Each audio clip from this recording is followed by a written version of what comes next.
Welcome back to the channel. Today is October 19th, 2025. Nearly 3 weeks have passed since a day that should have gone down in the annals of space exploration history, but instead descended into silence and suspicion. October 3rd, 2025. That was the day the interstellar object, 3I Atlas, the enigmatic visitor from between the stars, made its closest pass by Mars at a distance of 29 million kilometers. The promise had been made. Scientists around the world held their breath. NASA's Mars Reconnaissance Orbiter, MRO, carrying the HiRISE camera, an eye capable of resolving details just 30 centimeters across on the Martian surface from orbit, was perfectly positioned. It was ready to capture the shot of a lifetime, an unprecedented close-up view of the nucleus of an object from another star system, potentially 30 times better resolution than what Perseverance captured. Not just NASA, the European Space Agency, ESA, was there too, with Mars Express and the ExoMars Trace Gas Orbiter pointing their sophisticated instruments at the target. Even Chinese and UAE spacecraft were observing. It was a golden opportunity, a convergence of humanity's most advanced technology and an incredibly rare cosmic phenomenon. What did we expect? A flood of images, detailed spectral data, analysis of the shape, size, perhaps even surface features of 3I Atlas's nucleus. We expected breathless headlines, excited press conferences, groundbreaking discoveries. What did we get? Silence. Nearly 3 weeks later, not a single official image from HiRISE, Mars Express, ExoMars, Tianwen-1, or the Hope orbiter related to that close approach has been released to the public. Instead, the only visual evidence the public has seen came from the extraordinary efforts of an individual, amateur astronomer, Simeon Schmaus. He patiently processed 20 noisy, low-quality frames from the Perseverance rover's secondary camera, an instrument not designed for this type of observation, to reveal a tiny, faint smudge, right where 3I Atlas was predicted to be. A faint smudge. That's all we have from what was supposed to be our best chance ever to see the face of an interstellar visitor. And here's what makes this silence acutely suspicious. Beyond normal delays in scientific data processing, on the very same day, October 3rd, 2025, the day HiRISE should have been capturing that historic image, NASA abruptly furloughed 15,000 of its employees. Over 80% of the workforce of the world's leading space agency vanished overnight, with the official reason being a government shutdown due to a budget impasse. Was this a coincidence? An unfortunate political event, striking at the most crucial scientific moment? Or was it a deliberate act, a way to control information, to ensure that whatever HiRISE and the other spacecraft saw that day wouldn't easily get out? Why have other space agencies, unaffected by the US government shutdown, also remained silent? The questions hang heavy, unanswered, and deeply troubling. What really happened on October 3rd in Mars orbit? Where are those images? And why, instead of scientific transparency, have we been met with an almost impenetrable wall of silence? This silence wasn't just disappointing. It fueled the deepest suspicions about the true nature of 3I Atlas and what the world's governments might be hiding from us. And as the public began asking questions, as amateur astronomers shared their faint smudges and demanded more, the official response, or rather the lack thereof, only reinforced the feeling that we were being deliberately kept in the dark. This became the Stonewall. What was the official explanation for the lack of images and data from NASA on October 3rd? Unfortunate timing, due to the government shutdown. 15,000 employees furloughed, including many in the science data processing and release pipelines. It sounds plausible on the surface. But wouldn't an event of this magnitude, the closest observation opportunity of an interstellar object in history, have contingency plans? Wouldn't the essential personnel kept on duty, working without pay, include those capable of at least confirming successful data acquisition or releasing a preliminary raw image? The two words, unfortunate timing, seem to carry an awful lot of weight to explain why the world's premier space agency went dark precisely when we needed them most, especially when the object under scrutiny was one exhibiting a cascade of statistically improbable anomalies that we'll explore in depth later. The prolonged silence, not just for a day or two, but for weeks afterward, even as the shutdown continued, strained credulity. Meanwhile, The few official statements from NASA about 3I Atlas before and after the Mars event repeated a carefully chosen message. It poses no threat to Earth, and its trajectory would keep it hundreds of millions of kilometers away. They also emphasized it would continue its journey out of the solar system and never return. All technically true based on initial orbital data, perhaps, but they completely sidestepped the core question everyone was asking: what is it? And what did you see on October 3rd? The constant reassurance about safety while avoiding the question of the object's nature only deepened suspicion. The European Space Agency, ESA, not directly affected by the US government shutdown, fared little better. They issued a dry statement confirming that Mars Express and the ExoMars Trace Gas Orbiter had successfully observed 3I Atlas during the window of October 1st through 7th. The statement listed the instruments that collected data and said the data would be analyzed in the coming weeks, with results to be published when ready. Not a hint of excitement about a potential discovery. Not a single preliminary image. No initial findings.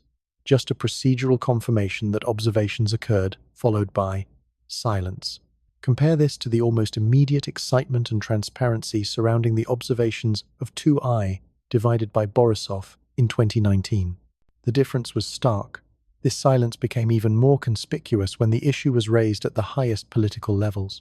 During a White House press briefing about the shutdown, a reporter directly asked Deputy Chief of Staff Stephen Miller a question that had been circulating online. "Has the president been briefed about 3I Atlas?" The room went quiet.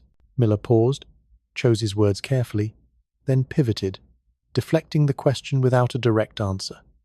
The briefing moved on, but the moment was captured. The United States government, when asked directly about this interstellar object in an official setting, chose not to answer.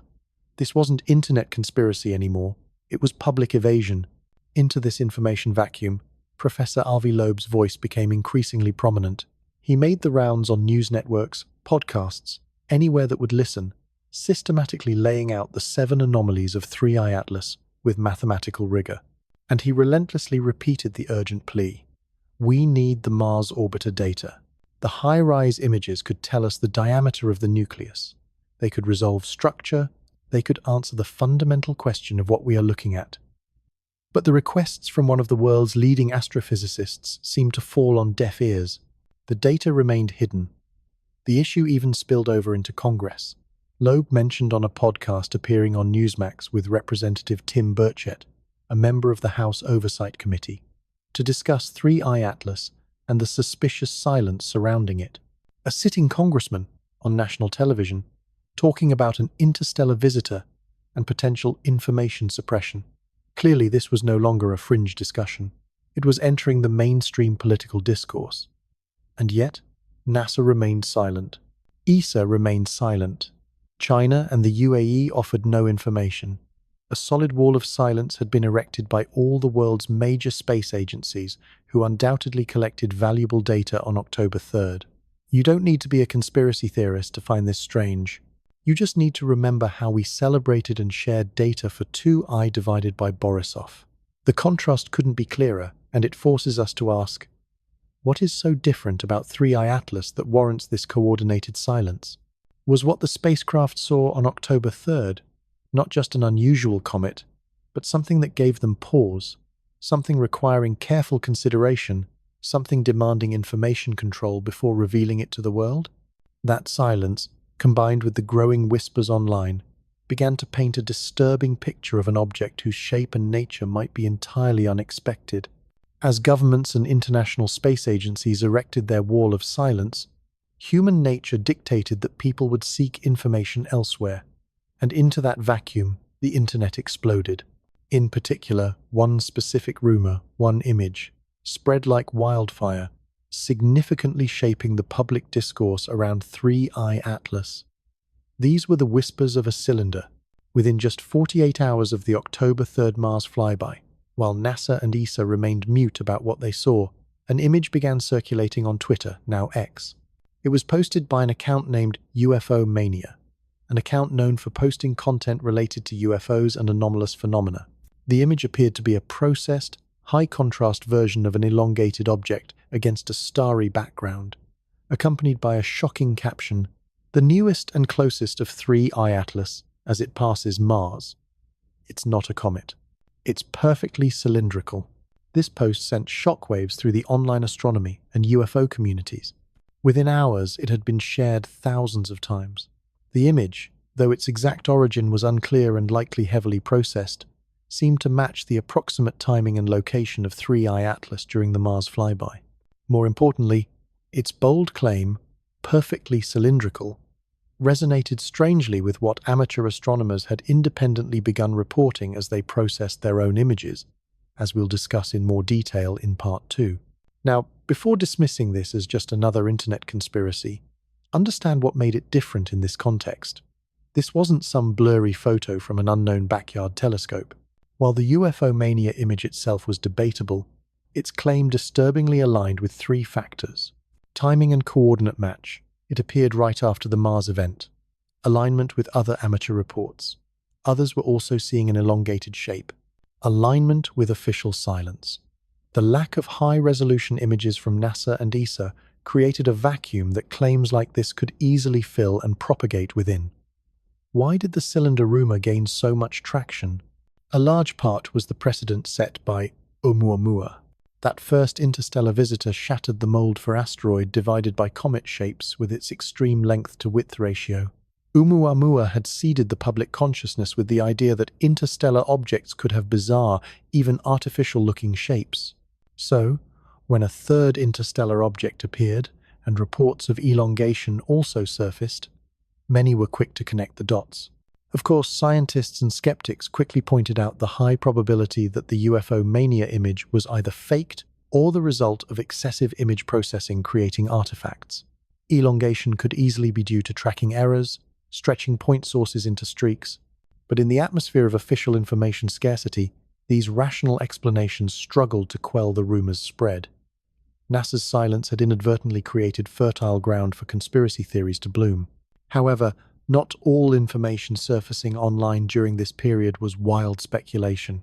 Parallel to the sensational rumors, another account named 3I Atlas Anomaly began posting a series of technical breakdowns, far more detailed than typical conspiracy content. This account laid out specific points, citing actual observations from telescopes like JWST detecting a CO2-rich coma and SWIFT detecting water and hydroxyl emissions, as well as puzzling data like the negative 2.77% polarization signature we'll discuss later. Each update from this account appeared technically accurate, verifiable against existing scientific publications. And while not directly claiming 3I Atlas was artificial, the implicit conclusion these analyses pointed towards was unmistakable. This object was not behaving like a normal comet. The emergence of these seemingly knowledgeable analyses, mixed with the cylinder rumors and the silence from official sources, created an extremely chaotic and confusing information environment. How to separate fact from fiction, how to distinguish signal from noise, especially when the noise, like the cylinder rumor, seemed to disturbingly align with some early data and the Oumuamua precedent. This stark contrast between the stifling silence from space agencies and the chaotic explosion of online information, speculation, and analysis became a significant part of the 3I Atlas story itself. It revealed a growing mistrust and disconnect between official institutions and a public hungry for answers. When the most trusted sources fall silent, and online rumors, however tantalizing, lack solid proof, human nature leads people to seek information in less conventional places, even venturing into realms bordering the fringes of traditional science. It was precisely into this atmosphere of suspicion and information deficit that a particularly intriguing and controversial set of reports began to gain attention. Claims coming from individuals believed to possess perceptual abilities beyond the ordinary senses, who asserted they had seen the nature of 3I Atlas months before the world even knew its name. Remote viewing, RV, is a controversial protocol, initially developed within US military intelligence programs, like Project Stargate, purportedly aimed at gathering information about distant targets using extrasensory perception, ESP. It is not science in the traditional sense. Its results are notoriously difficult to replicate consistently, and it's viewed with deep skepticism by the mainstream scientific community. However, in the context of the profound lack of information surrounding 3I Atlas, reports from experienced remote viewers began to surface and gain traction, especially because they seemed to offer specific details at a time when very little was known about the object. One prominent name in this field is Birdie Jaworski. Her background doesn't fit the profile of someone chasing internet fame with wild claims. She is the former vice president of the Farsight Institute, a well-known organization researching and practicing remote viewing. She possesses nearly 30 years of professional remote viewing experience and also holds a master's degree in digital forensics, a field requiring analytical and logical thinking. The story begins in August 2025, 2 months before the Mars flyby, before the government shutdown, and before most of the viral posts about 3I Atlas appeared. A friend gave Birdie a set of coordinates, just numbers, no context, no photographs, no news articles. This is how legitimate remote viewing is supposed to work. The target remains completely blind. The viewer has no idea what they are looking at until after the session is complete. This is intended to minimize conscious guessing or confirmation bias. Birdie sat down, entered her strict protocol, and began to describe what she was perceiving. The first thing she reported was movement through space. Something traveling, something old, very old. Initially, her description perfectly matched that of a comet, a natural object, icy, rocky. For a while, that's all it was, exactly what one might expect if asked to remote view a random comet. But then, she noticed something unusual. There was something that was not completely natural. She stated later in a podcast discussing her findings, there was something strange. The way she described it felt like discovering a fingerprint on a surface that should be pristine, a signature of intent where there should only be the randomness of nature. She kept probing deeper into the session, focusing on that strange feeling, and that's when she perceived it, something small, about the size of a thumb drive. This object wasn't on the surface. It had been deliberately placed inside the icy body. Someone had bored into this rock, she reported, bored into this icy rock deliberately and placed something encoded with all kinds of information. She described it as akin to an archive, a message in a bottle. But she emphasized, it is not just a message, it is technology of some sort. Now pause and consider what she was describing.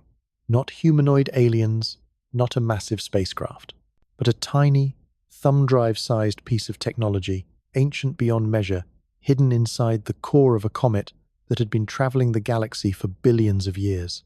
She elaborated further. This thing is so old, and even though the object, the comet itself, is like billions of years old, the thing that was placed inside of it is also very, very old. She mused. Did some species there on the other side of the galaxy send up a little robot to bore into it and stick their little message and technology, knowing that this thing was going to keep traveling? The question sounds like science fiction, yet the underlying idea isn't entirely alien. We've done something similar ourselves with the Voyager Golden Records, time capsules designed to survive for billions of years in the faint hope that some other civilization might find them. The concept of using natural objects as vessels for messages isn't alien at all. We just haven't much considered being on the receiving end. Only after the session was complete did Birdie's friend reveal the actual target she had been viewing. 3I Atlas, the interstellar object that, back in August, hadn't even made major headlines yet. She had described intricate details about hidden technology inside an object whose existence most of the world was still unaware of. This initial report from Birdie Jaworski, conducted under blind conditions and predating the scientific anomalies and the Mars flyby events, raised an entirely new layer of questions about 3I Atlas. It suggested the mystery might lie not just in its external orbit or chemistry, but in something deliberately concealed deep within. And as she would soon discover in subsequent sessions, that hidden technology was apparently far from silent.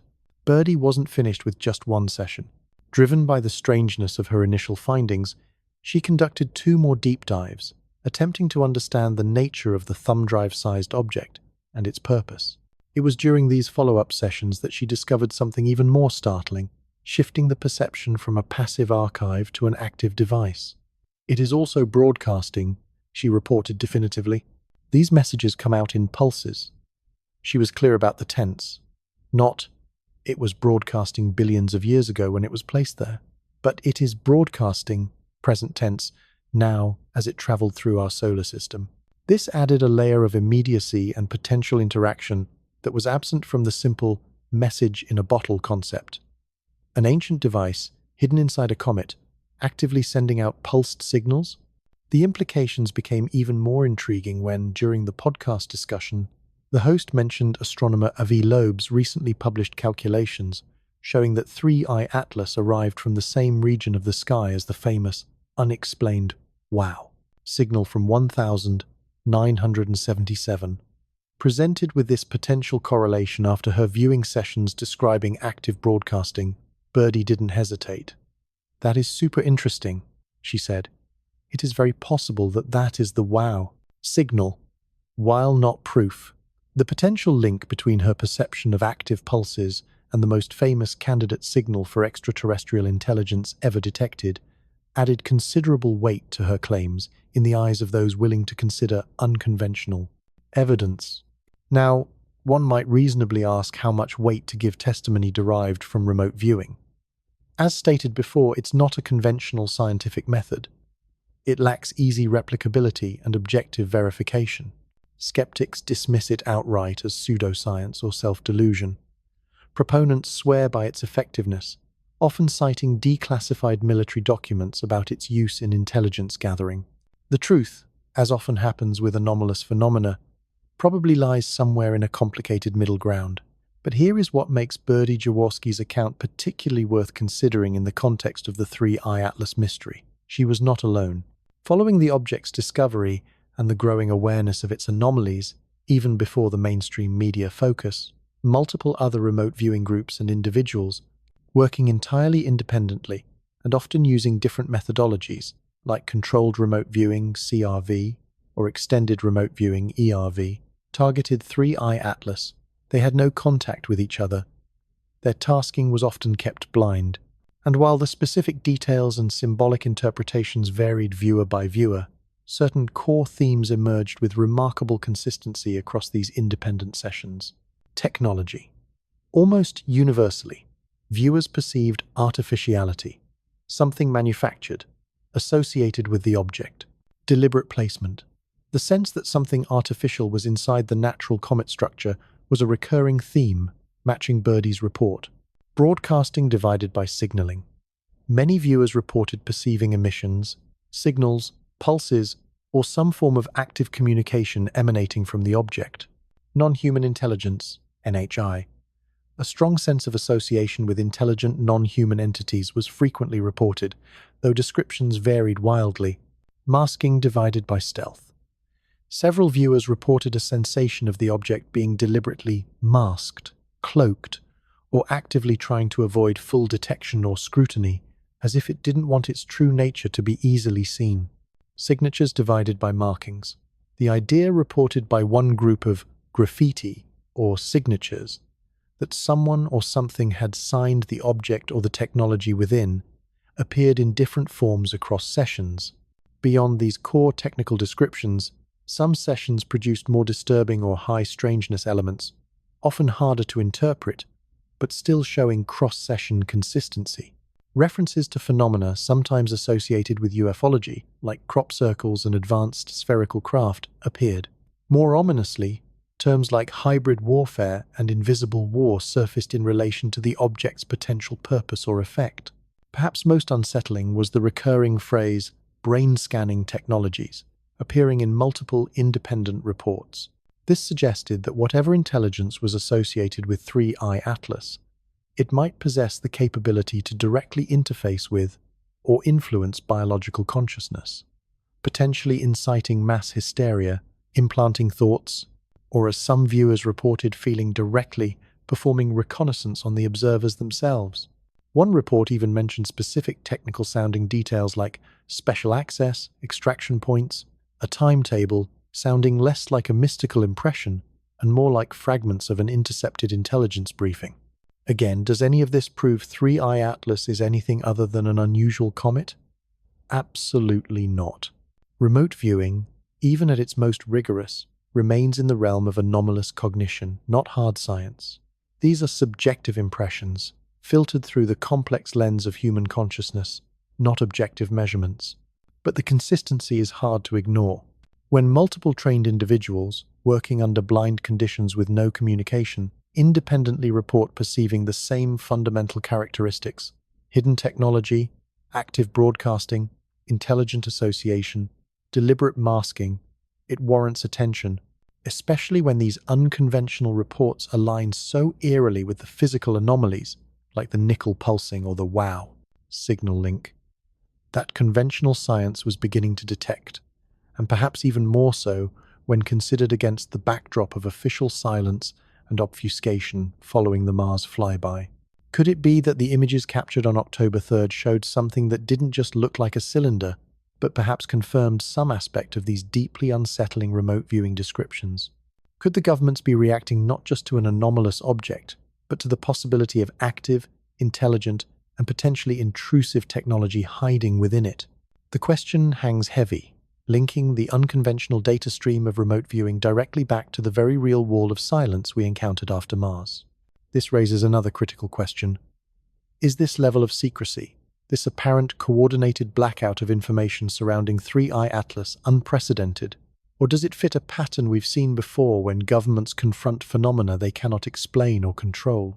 This leads us to examine the precedent, a history of secrecy. For decades, the history of unidentified aerial phenomena, UAP, formerly known only as UFOs, has been intertwined with allegations of government secrecy and cover-ups.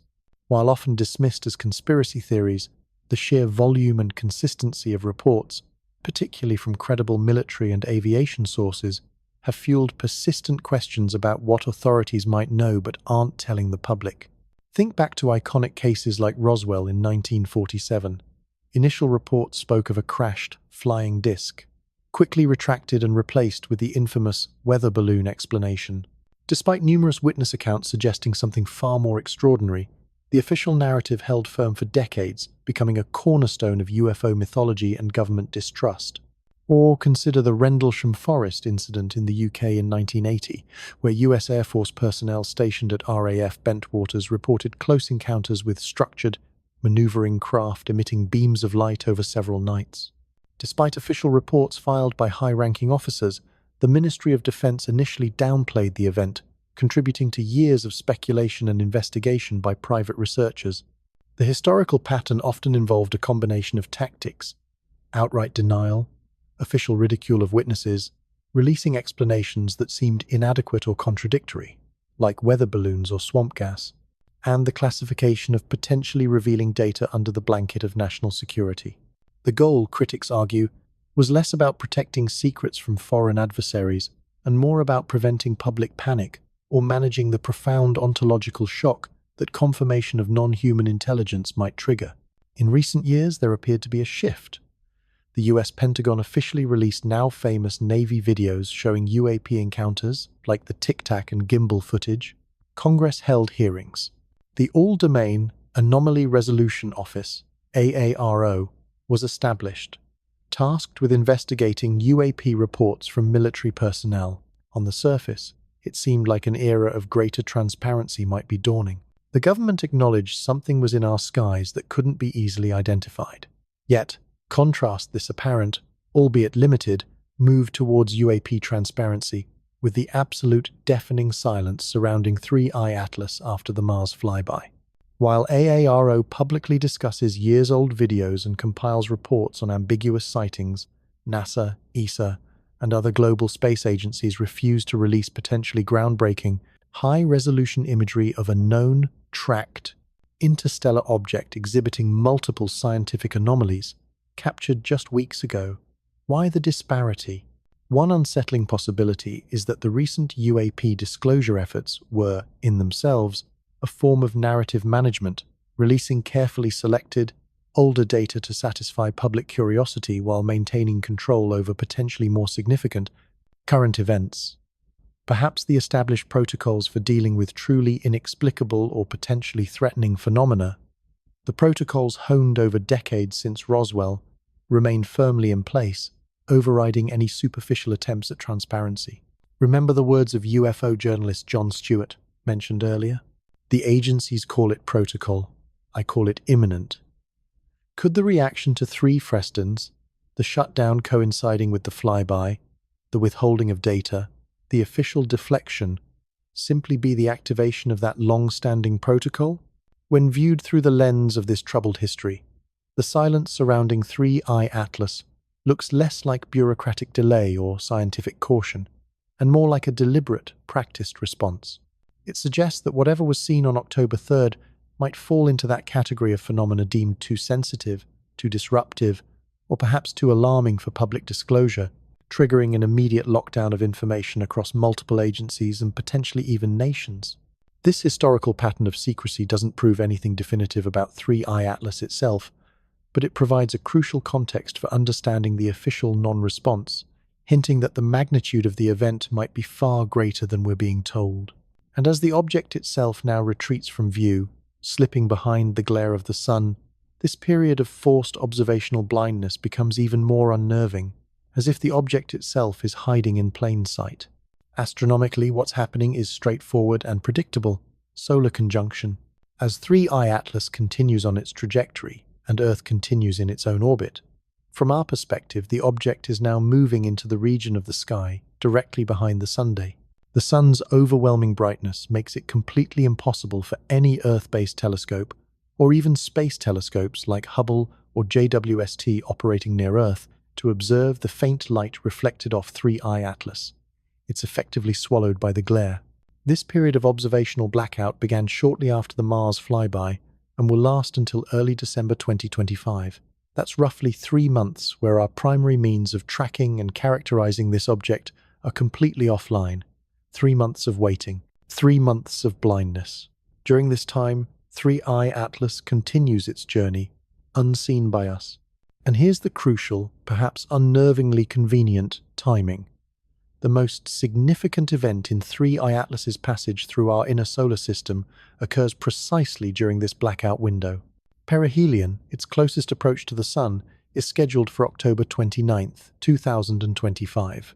This is the moment of maximum solar heating, maximum stress, the moment physicist R.V. Loeb described as when confessions are elicited. If 3I Atlas is a natural comet, this is when its activity should peak, perhaps even violently. If it's something else, as the anomalies and remote viewing reports suggest, this is the moment it might activate, recharge, or, most concerningly, maneuver. And we won't be able to watch it happen. If 3I Atlas does change its trajectory during this period, perhaps performing that solar Oberth maneuver Loeb discussed, using the sun's gravity and potentially its own propulsion to alter course, we would have no way of knowing until it re-emerges in December. By then, it could be on a completely different path than the one predicted, and we would have lost precious weeks or months of observation time. Is this timing merely another coincidence in a long string of improbable coincidences surrounding this object? Or is this communication blackout precisely what an object attempting to conceal its next move would desire? So, we end part 1 here, suspended in uncertainty. We have witnessed an unprecedented wall of silence following the Mars flyby, coinciding perfectly with a massive government shutdown. We've heard the whispers from unofficial channels, rumors of a cylindrical shape, detailed technical analyses pointing to non-cometary behavior, and deeply strange reports from remote viewers describing hidden, active technology. We've recognized that this pattern of secrecy echoes historical responses to unexplained phenomena, and now the object itself has vanished behind the sun, heading towards its moment of maximum stress or potential activation, completely hidden from our view. What is this object truly? What did those Mars orbiters see on October 3rd that warranted such an extreme reaction, such a coordinated blackout? What secrets, what confession will the sun force out of 3I Atlas on October 29th while we are unable to watch? The justification for the silence, the explanation for the fear and speculation, must lie in the fundamental nature of the object itself. But the vacuum created by that official silence wasn't empty for long. As governments and space agencies refused to provide answers following the Mars flyby, the global public, connected like never before, began to fill the void themselves. This wasn't just scientific curiosity anymore. It morphed into a global information storm, an infodemic swirling with speculation, fear, and fragments of truth amplified and distorted across borders and languages. While NASA maintained its stonewall and scientists cautiously debated the limited available data in academic circles, the internet caught fire. The story of 3I Atlas escaped the confines of astronomy forums and became a mainstream phenomenon, mutating and spreading through social media and messaging apps far faster than any official narrative could hope to control it. It started, predictably, in the United States. On platforms like TikTok, videos emerged almost immediately, some showing genuine, though blurry and often misinterpreted, amateur telescope footage, others featuring outright fabrications or dramatic CGI renderings of cylindrical spacecraft, all accumulating millions of views under sensational captions. Reddit threads on forums ranging from r divided by space to r divided by conspiracy ballooned into thousands of comments, dissecting every frame of Simeon Schmaus's image, debating the implications of the NASA furlough, and connecting 3I Atlas to every conceivable UFO theory. On X, formerly Twitter, the #3Atlas hashtag became a chaotic battleground. Amateur astronomers tried to share legitimate observations, tracking its path, noting its brightness, but were often drowned out by influencers chasing engagement, amplifying the wildest claims, chief among them the persistent, perfectly cylindrical meme initially sparked by accounts like UFO Mania. The lack of official images only fueled the fire, allowing speculation to run rampant. But this was far from just an American obsession. The story quickly went global, taking on unique characteristics in different cultural contexts. In India, where WhatsApp serves as a primary news source for hundreds of millions, the narrative exploded. Forwards circulated rapidly in Hindi and other regional languages, often bypassing traditional media gatekeepers and fact-checkers entirely. These messages frequently described 3I Atlas not as a comet, but definitively as an alien ship in disguise. Videos with urgent voiceovers claimed inside knowledge that the object was changing course towards Earth. Screenshots depicting fake news articles with terrifying headlines, world governments in secret talks with Atlas entity, or military mobilized for interstellar threat, spread like wildfire. One particularly insidious piece of disinformation showed a digitally altered image, supposedly leaked from NASA and stamped classified, clearly depicting a geometric, manufactured structure where the comet's nucleus should be. None of it was verifiable. All of it spread virally, tapping into deep-seated anxieties and cultural narratives. Hindi-language YouTube channels saw an explosion of content, ranging from earnest attempts to explain the science of interstellar objects to breathless speculation blending astronomical facts with ancient astronaut theories drawn from Hindu scriptures and local folklore. The line between education, entertainment, and fear-mongering blurred completely. Brazil witnessed similar dynamics unfold on Telegram and Facebook. The country has a large and active community interested in UFOs and esoteric subjects, already primed to interpret unusual celestial events through a non-mainstream lens. Groups that had spent years analyzing purported anomalous lights over the Amazon rainforest now had a tangible, scientifically acknowledged interstellar object exhibiting puzzling behaviors to focus on. Brazil's unique cultural mix, blending indigenous mythology, Catholic mysticism, and modern UFO lore, meant 3I Atlas became a canvas onto which myriad interpretations were projected. Was it a harbinger of the apocalypse foretold in religious texts? Was it a vessel carrying enlightened beings, perhaps connected to indigenous legends of star people, come to save humanity from its self-destructive path? Was it a weapon? A gift? A cosmic test? Facebook groups dedicated to the topic swelled with tens of thousands of new members overnight. Live streams discussing 3I Atlas ran for hours, often featuring hosts reading excerpts from genuine scientific papers aloud, only to immediately pivot into speculative interpretations that went far beyond anything the papers actually claimed. The comment sections became digital campfires, where thousands gathered to share fears, personal theories, prayers, and anxieties in a collective, often unmoderated, outpouring. Even in the relatively more skeptical United Kingdom, with its long history of crop circle phenomena and Ministry of Defense UFO investigations, 3I Atlas captured the public imagination, albeit with a different flavor. The British tabloids, masters of the sensational yet deniable headline, had a field day. Massive Comet could be alien tech, scientists say, screamed one front page, typically sourcing the claim to a selectively edited quote from Avi Loeb. While perhaps technically containing a kernel of truth, Loeb did discuss possibilities. The framing was pure sensationalism, feeding public intrigue while maintaining a veneer of reporting scientific debate. Discussions on popular forums and call-in radio shows reflected a mix of classic British skepticism and a fascination with the unexplained, often referencing historical UK UFO cases. Meanwhile, Russia predictably interpreted the entire event through a geopolitical and strategic lens. State-controlled media outlets mentioned the object, but often focused on highlighting American uncertainty, the NASA shutdown, and the perceived confusion in Western scientific circles. Some commentators suggested the West might be manufacturing an alien threat narrative to justify increased military spending or distract from terrestrial issues. Others hinted darkly that the US government undoubtedly knew far more than it was revealing, perhaps suggesting contact had already been made via American black-budget programs, tapping into long-standing Russian narratives about hidden US activities. On Russian-language online forums, however, highly technical discussions took place, often demonstrating impressive astronomical knowledge among participants. But intertwined with legitimate scientific analysis were familiar threads of conspiracy, connecting 3I Atlas to alleged secret Soviet-era space programs, recovered alien technology hidden since the Cold War, or complex geopolitical maneuvering. This global whirlwind of information, misinformation, and culturally filtered speculation created an environment where distinguishing signal from noise became nearly impossible for the average person. Official denials were met with distrust due to the perceived secrecy, while sensational claims spread unchecked, amplified by social media algorithms rewarding engagement over accuracy.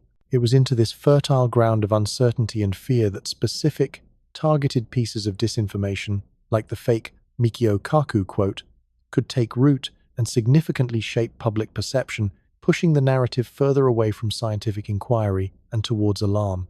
The infodemic wasn't just a side effect of the 3I Atlas mystery. It became an integral, self-amplifying part of the phenomenon itself, demonstrating how quickly official silence in the face of the unknown can lead to uncontrolled global anxiety. And amidst this swirling chaos of news, rumor, and disinformation, certain specific narratives began to coalesce, gaining traction not necessarily because of evidence, but because they tapped into deeper archetypes and anxieties. One potent example was the emergence of the hashtag number, the Harbinger. This hashtag didn't initially explode on mainstream platforms like the fake Kaku quote or the cylinder memes.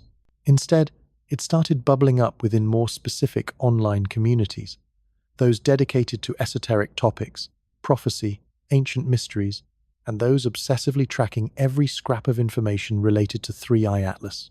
The term harbinger itself carries significant weight, evoking ancient texts and prophecies that describe celestial messengers arriving as omens, harbingers of profound change, divine judgment, or societal transformation. The application of this term to 3I Atlas took several forms. For some, particularly within certain religious or apocalyptic communities, the connection was literal. They began mapping the characteristics of 3I Atlas, its interstellar origin, its strange behavior, its timing, onto specific end-times prophecies found in various religious scriptures. The object's seeming defiance of natural laws was interpreted as supernatural, a signifier that humanity was entering a final, decisive era. The 7 anomalies weren't just scientific puzzles, they were seen as seals being broken, signs in the heavens foretelling imminent upheaval. Online sermons and articles proliferated, interpreting 3I Atlas as a divine warning or the precursor to a prophesied celestial event. For others, the harbinger label was used more metaphorically, yet still carried a sense of profound significance. They saw 3I Atlas, not necessarily as a divine messenger, but as a harbinger of a new space age, a catalyst forcing humanity to awaken to a universe far more crowded, complex, and perhaps stranger than previously imagined. Its arrival, regardless of its true nature, was seen as a disruptive event destined to shatter old paradigms, scientific, philosophical, and potentially political. It was a harbinger of humanity's adolescence ending, forcing a confrontation with our place in the wider cosmos. This interpretation resonated particularly strongly within communities interested in consciousness studies, exopolitics, and the potential for transformative contact. Feeding into both interpretations was the persistent, though largely unsubstantiated, voice appearing in the discourse, the alleged beliefs of cosmologist Stephen Burns. Remember, the Twitter user Moneypenny, identifying as a plasma expert and former journalist, had claimed back before the Mars flyby that Burns believed 3I Atlas was intelligent, exhibited consciousness, and was already communicating with us and potentially other planets. Despite the lack of primary sources, no published papers, no recorded interviews confirming Burns actually said this, the claims circulated widely within the number Harbinger communities and beyond. Why? Because they fit the narrative perfectly. If 3I Atlas was indeed a harbinger, then the idea of it being conscious and communicative felt intuitively right to those already inclined to see deeper meaning in the event. The Burns claims, even unverified, acted as a powerful amplifier for the harbinger narrative. They provided a veneer of scientific authority, citing a leading cosmologist, to ideas that otherwise might have remained purely speculative or religious. It allowed people to bridge the gap between the weird scientific data, like the potential signaling suggested by the nickel pulses or the WOW link, and the profound implications suggested by the harbinger concept. The idea that even scientists think it's conscious became a potent meme, spreading far beyond those who had actually read Moneypenny's original posts. The emergence and persistence of the number the harbinger hashtag and the associated Stephen Burns claims highlight a crucial aspect of the 3I Atlas phenomenon: the human need to find meaning in the face of the unknown and potentially terrifying. When confronted with something so anomalous, so statistically improbable, and shrouded in official secrecy, the purely scientific explanations felt incomplete to many. The harbinger narrative, whether interpreted literally or metaphorically, offered a framework for understanding the event's potential significance, tapping into ancient archetypes of celestial messengers and transformative moments in history. It reflected a deep-seated intuition that this wasn't just another comet, that something truly profound might be unfolding. And this sense of profound unease wasn't limited to online communities. Whispers suggested that behind closed doors, governments weren't just passively observing or managing public perception, they were actively preparing for something serious, hidden from public view. While the public internet churned with speculation and NASA offered only bland reassurances, other observers, those who track military movements, analyze satellite imagery, and listen to whispers from within the defense establishment, began noticing a pattern of unusual, coordinated activities that seemed to coincide ominously with the unfolding 3I Atlas timeline. These weren't the actions one takes for a scientifically interesting comet. They looked alarmingly like preparations for a potential global crisis. The first widely noted event occurred right around October 15th, 2025, aligning disturbingly with the hypothetical CME interaction and 3I Atlas's plunge towards perihelion. Military aircraft trackers, using publicly available flight data, detected something highly unusual: a simultaneous scramble of the entire US fleet of E-4B Nightwatch aircraft. These are the so-called doomsday planes, heavily modified Boeing 747 seconds designed to serve as mobile, survivable command centers for the president and top military leaders in the event of a nuclear war or other catastrophic national emergency. Seeing one or two airborne for training isn't uncommon, but seeing the entire fleet take to the skies concurrently from different bases, reportedly circling at high altitude for approximately 12 hours, while maintaining continuous satellite communication uplinks, was unprecedented, especially amidst a government shutdown. The official explanation, when reporters inquired, was simply a pre-scheduled readiness exercise. But the timing, scale, and nature of the activity felt disproportionate and deeply concerning to defense analysts. Around the same time, unsettling reports began emerging from sources monitoring Russian military activity. Analysts pointed to unusual movements of trains associated with the strategic rocket forces. Satellite imagery, though difficult to interpret definitively, appeared to show increased activity around nuclear warhead storage depots, consistent with procedures for dispersing assets to hardened silos or mobile launchers.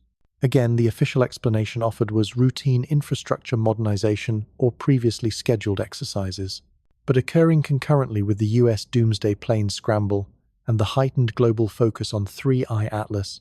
These movements fueled speculation that major powers were quietly placing their strategic forces on a higher state of alert.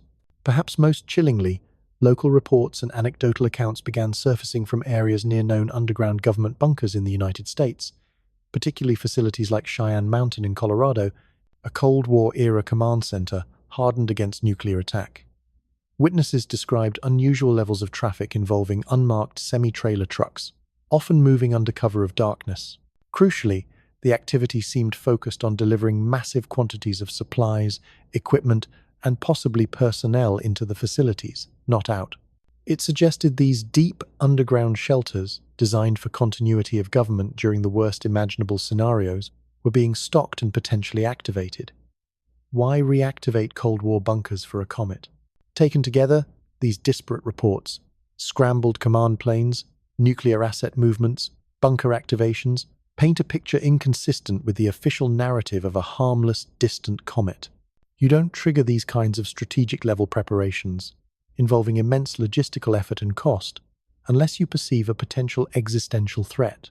It aligns perfectly with the rumored Contact Level 1 hostile protocols that intelligence insiders whisper about, the predetermined sequence of actions taken when faced with credible evidence of non-human intelligence deemed potentially unfriendly or unpredictable.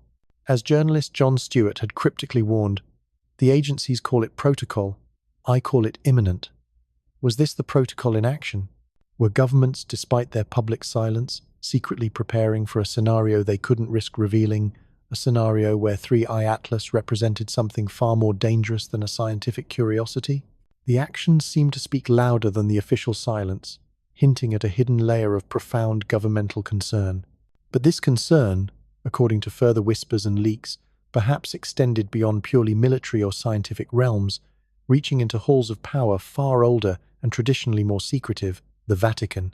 On October 18th, 2025, just yesterday as of this recording, and significantly, right after the hypothesized CME interaction and shortly before perihelion, reports began circulating in certain intelligence and diplomatic circles of an unusual emergency meeting convened by the Pope within Vatican City.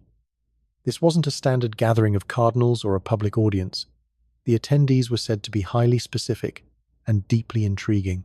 The Pope himself, the director of the Vatican Observatory, the Church's official astronomical research institution with a long and storied history, the prefect, head, of the Vatican Secret Archives, now formally called the Vatican Apostolic Archive, the repository holding centuries of papal correspondence, state papers, and potentially records deemed too sensitive or inexplicable for public view.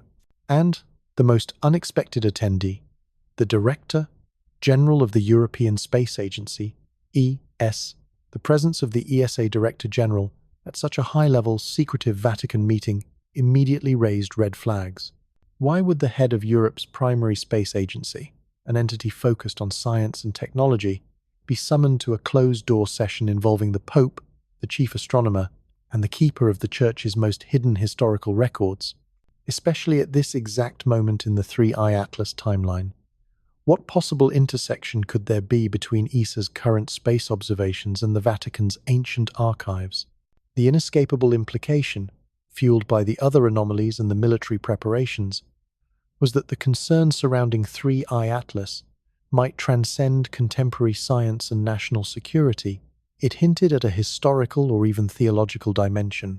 Why involve the secret archives unless there was a belief, or perhaps evidence within those archives, that phenomena like 3I Atlas had been encountered before?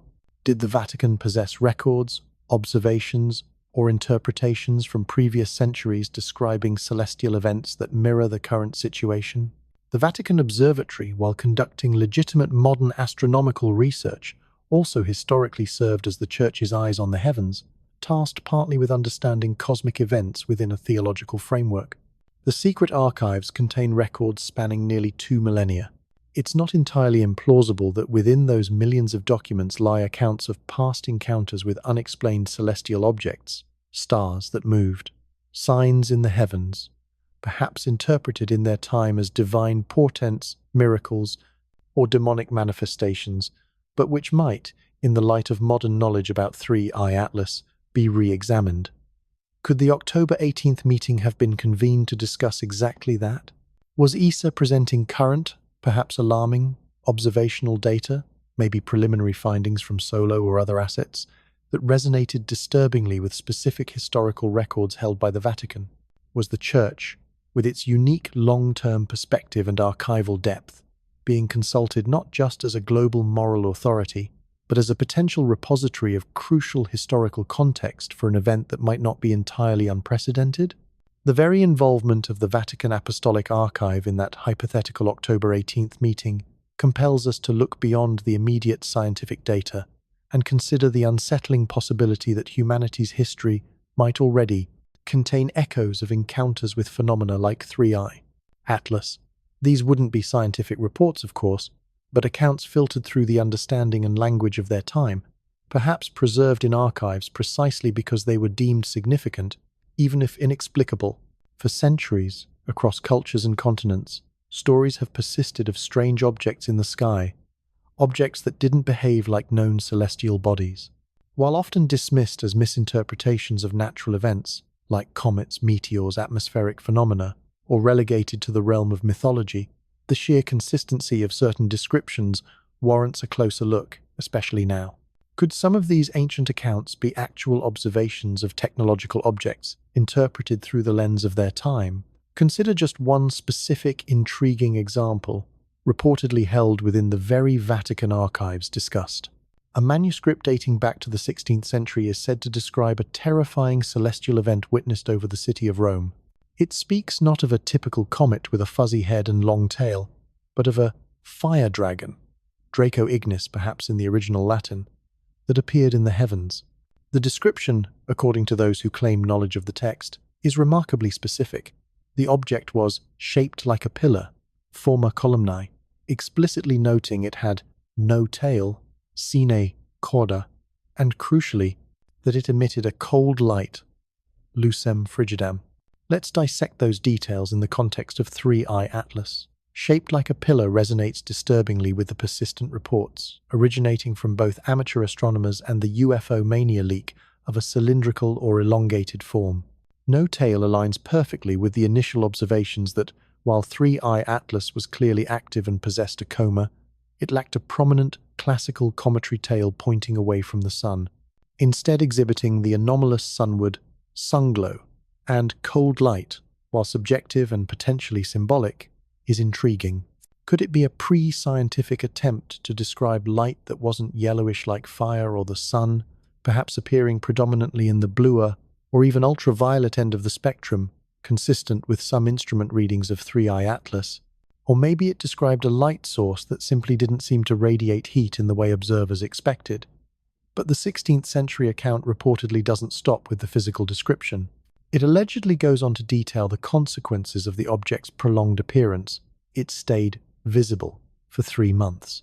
And during that time, the plague ravaged the city, and men went mad, speaking of voices in their heads. Et per tremense mensi, et eo tempor pestis civitatem vastavi, et homin ment captis sunt, de vocibus incapitibus sui locant.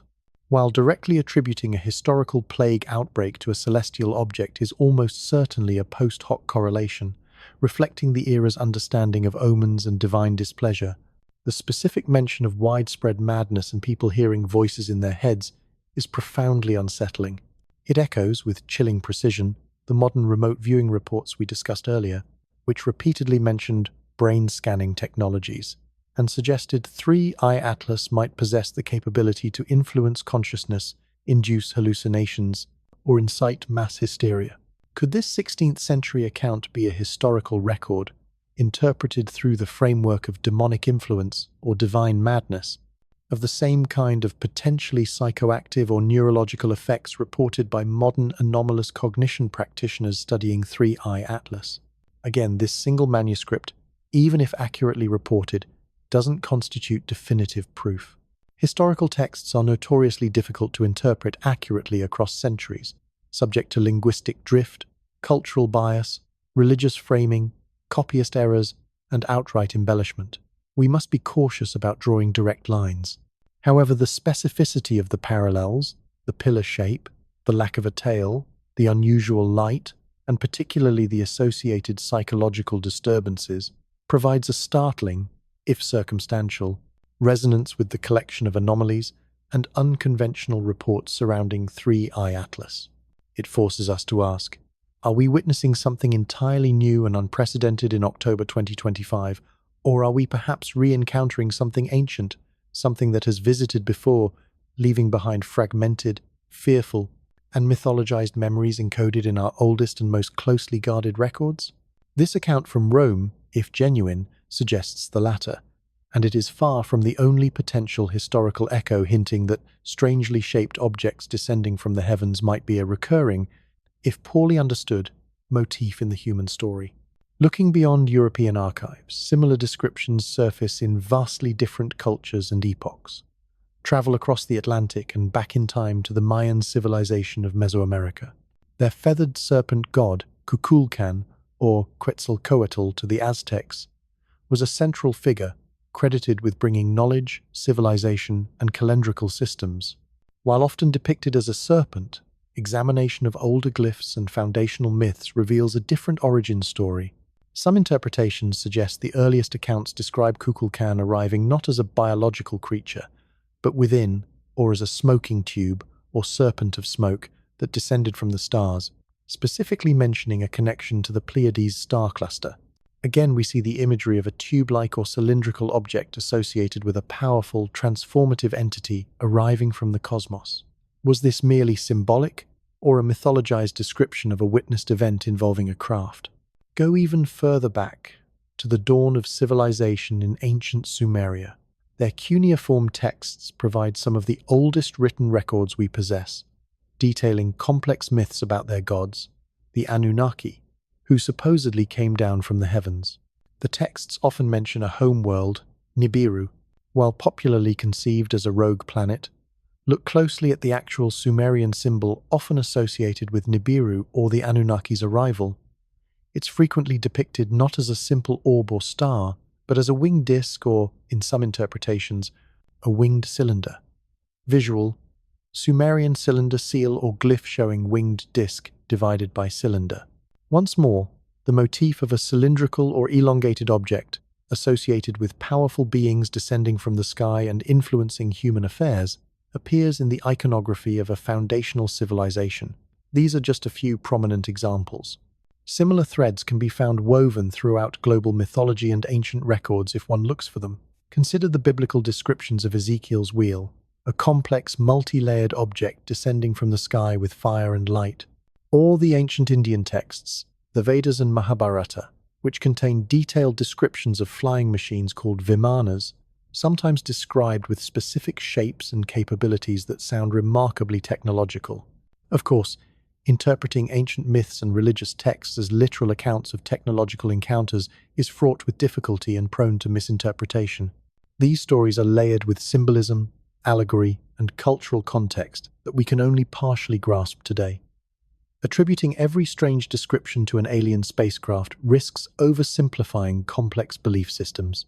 However, the recurring pattern across disparate cultures and times, the repeated association of powerful, transformative events or beings arriving from the sky with objects described as pillars, tubes, cylinders, or elongated forms lacking typical celestial features like tails, becomes harder to dismiss as pure coincidence when viewed alongside the current enigma of 3I Atlas and its reported cylindrical shape. It doesn't prove the ancient accounts were literal descriptions of 3I Atlas-like objects, but it does raise a profound question. Could 3I Atlas be a modern manifestation of a phenomenon that humanity has encountered, misunderstood, and mythologized for millennia?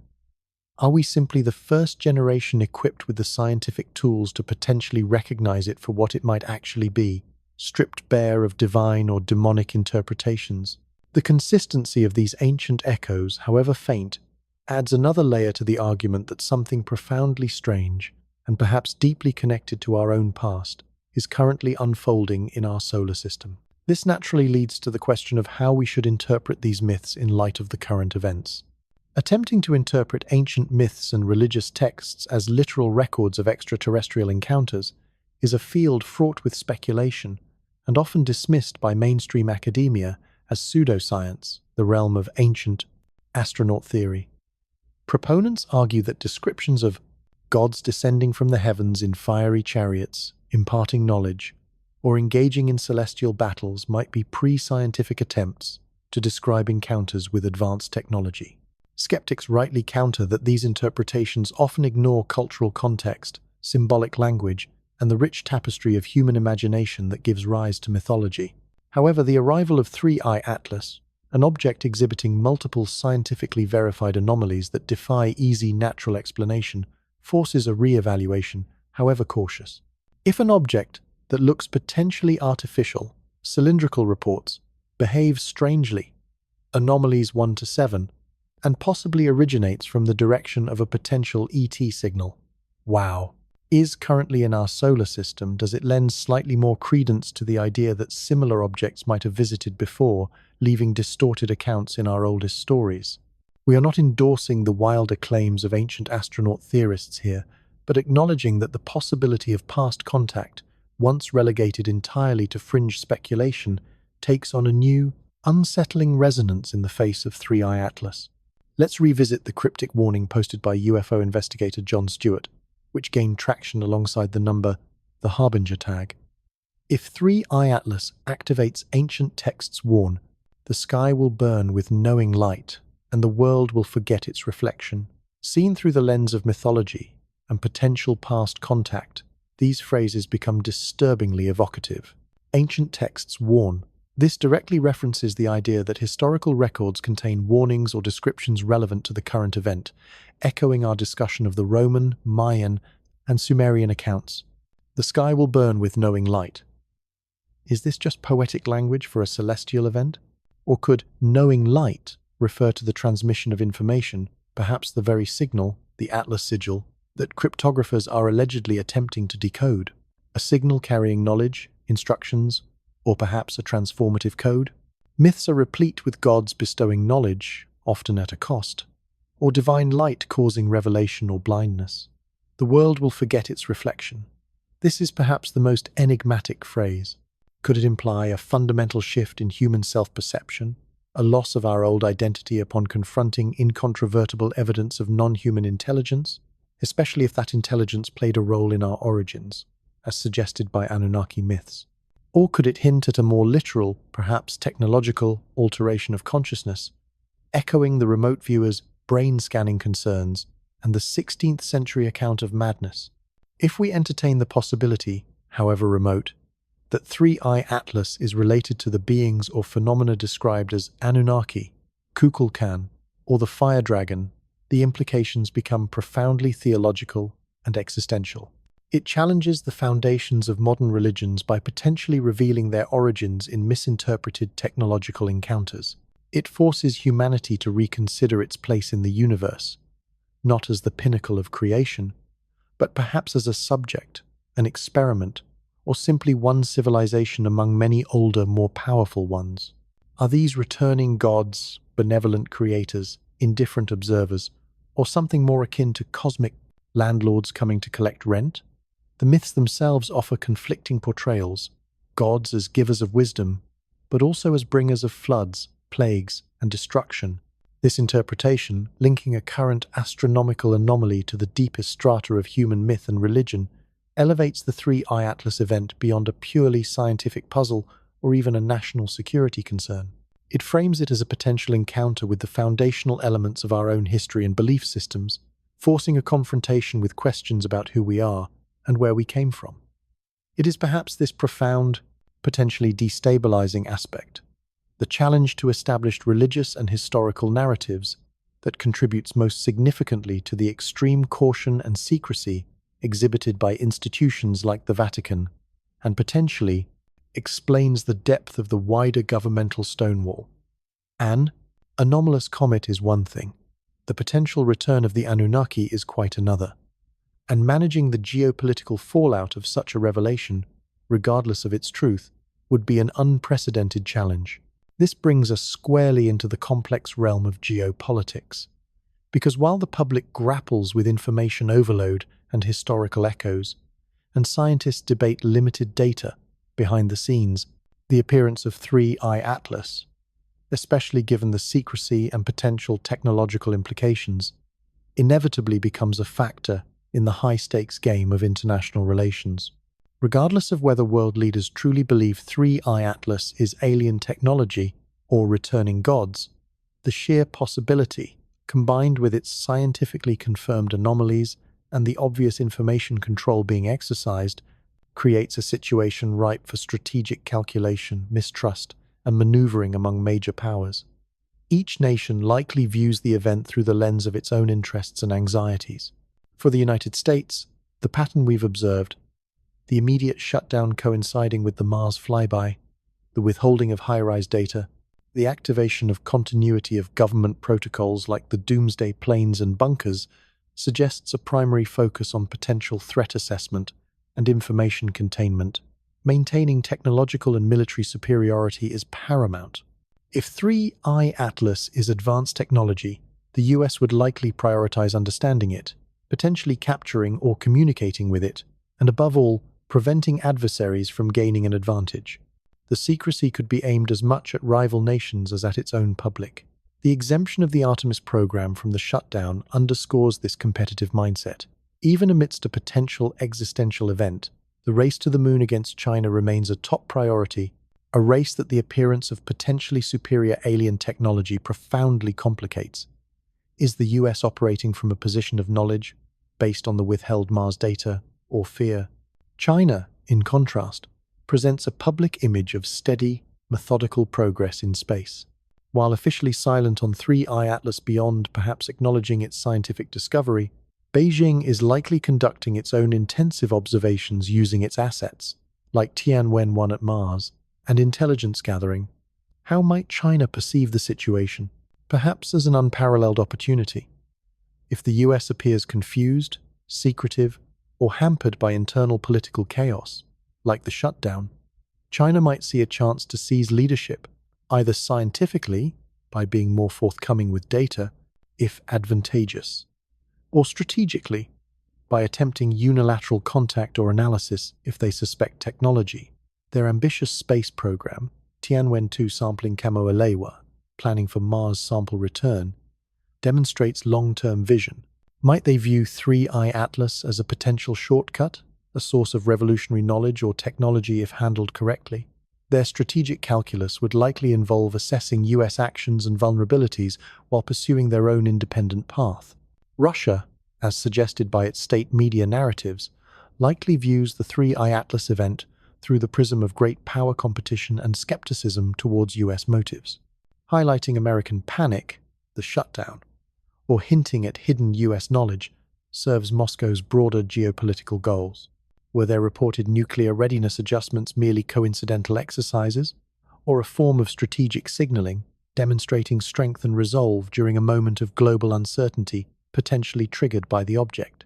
Russia possesses significant space surveillance capabilities and intelligence networks.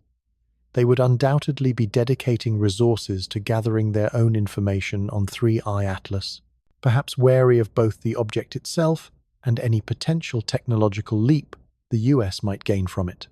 The European Space Agency, ESA, appears caught in a complex position, possessing key observational platforms, Mars Express, ExoMars, Solar Orbiter, and the uniquely positioned JUICE. ESA holds potentially crucial pieces of the puzzle. The hypothetical Solo data leak and the reported involvement of ESA's Director General in the Vatican meeting suggest they are deeply involved and possess significant data. But ESA is a consortium of member states with potentially diverging interests. Are they fully cooperating with NASA behind the scenes? Are they conducting independent analyses? Are they facing internal pressures regarding disclosure? Their scientific capabilities are immense, but their geopolitical maneuvering might be more constrained than that of the US, China, or Russia. Beyond the major space powers, nations across the global south, like India and Brazil, where public interest surged, largely lack the independent observational capabilities to verify or refute claims. They become more reliant on information and disinformation, flowing from major powers and online sources, potentially increasing social anxiety and political pressure on their own governments to demand transparency from those who hold the data. The 3i Atlas event could exacerbate existing global inequalities in access to information and participation in major scientific events. Crucially, the pervasive secrecy itself hinders any possibility of a unified global response. Instead of open collaboration to understand this unprecedented object, each major power might be operating in a partial information vacuum, making potentially dangerous assumptions not only about 3i Atlas's nature and intent, but also about what other nations know or are planning to do. The lack of transparency breeds mistrust, hinders scientific progress, and increases the risk of miscalculation in a situation where the stakes could be unimaginably high. This tangled web of global reactions, the public infodemic, the strategic posturing, the historical anxieties, the clandestine preparations, the institutional secrecy, creates an atmosphere thick with tension and uncertainty. As 3i Atlas continues its hidden journey towards perihelion, but this period of blindness and chaos will not last forever. All eyes, official and unofficial, now turn towards the critical window when the object is scheduled to step back out from behind the sun's glare, forcing some kind of verdict. December is coming, and preparations for the vigil begin now. The anticipation for early December 2025 is palpable. Sometime in the first or second week, depending on the precise orbital mechanics and any potential post-perihelion trajectory changes, 3i Atlas will emerge from solar conjunction. Astronomers calculate it will become visible again low in the pre-dawn eastern sky, likely within the constellation Virgo. Its predicted brightness at re-emergence is around magnitude 12 or 13. This means it will still be too faint for the naked eye or casual backyard telescopes. However, it will be well within the reach of professional observatories and, crucially, the more sophisticated equipment used by dedicated amateur astronomers around the globe, the very community that has often been ahead of the curve in reporting anomalies related to this object. As October winds down and November begins, preparations within both professional and serious amateur astronomy circles intensify.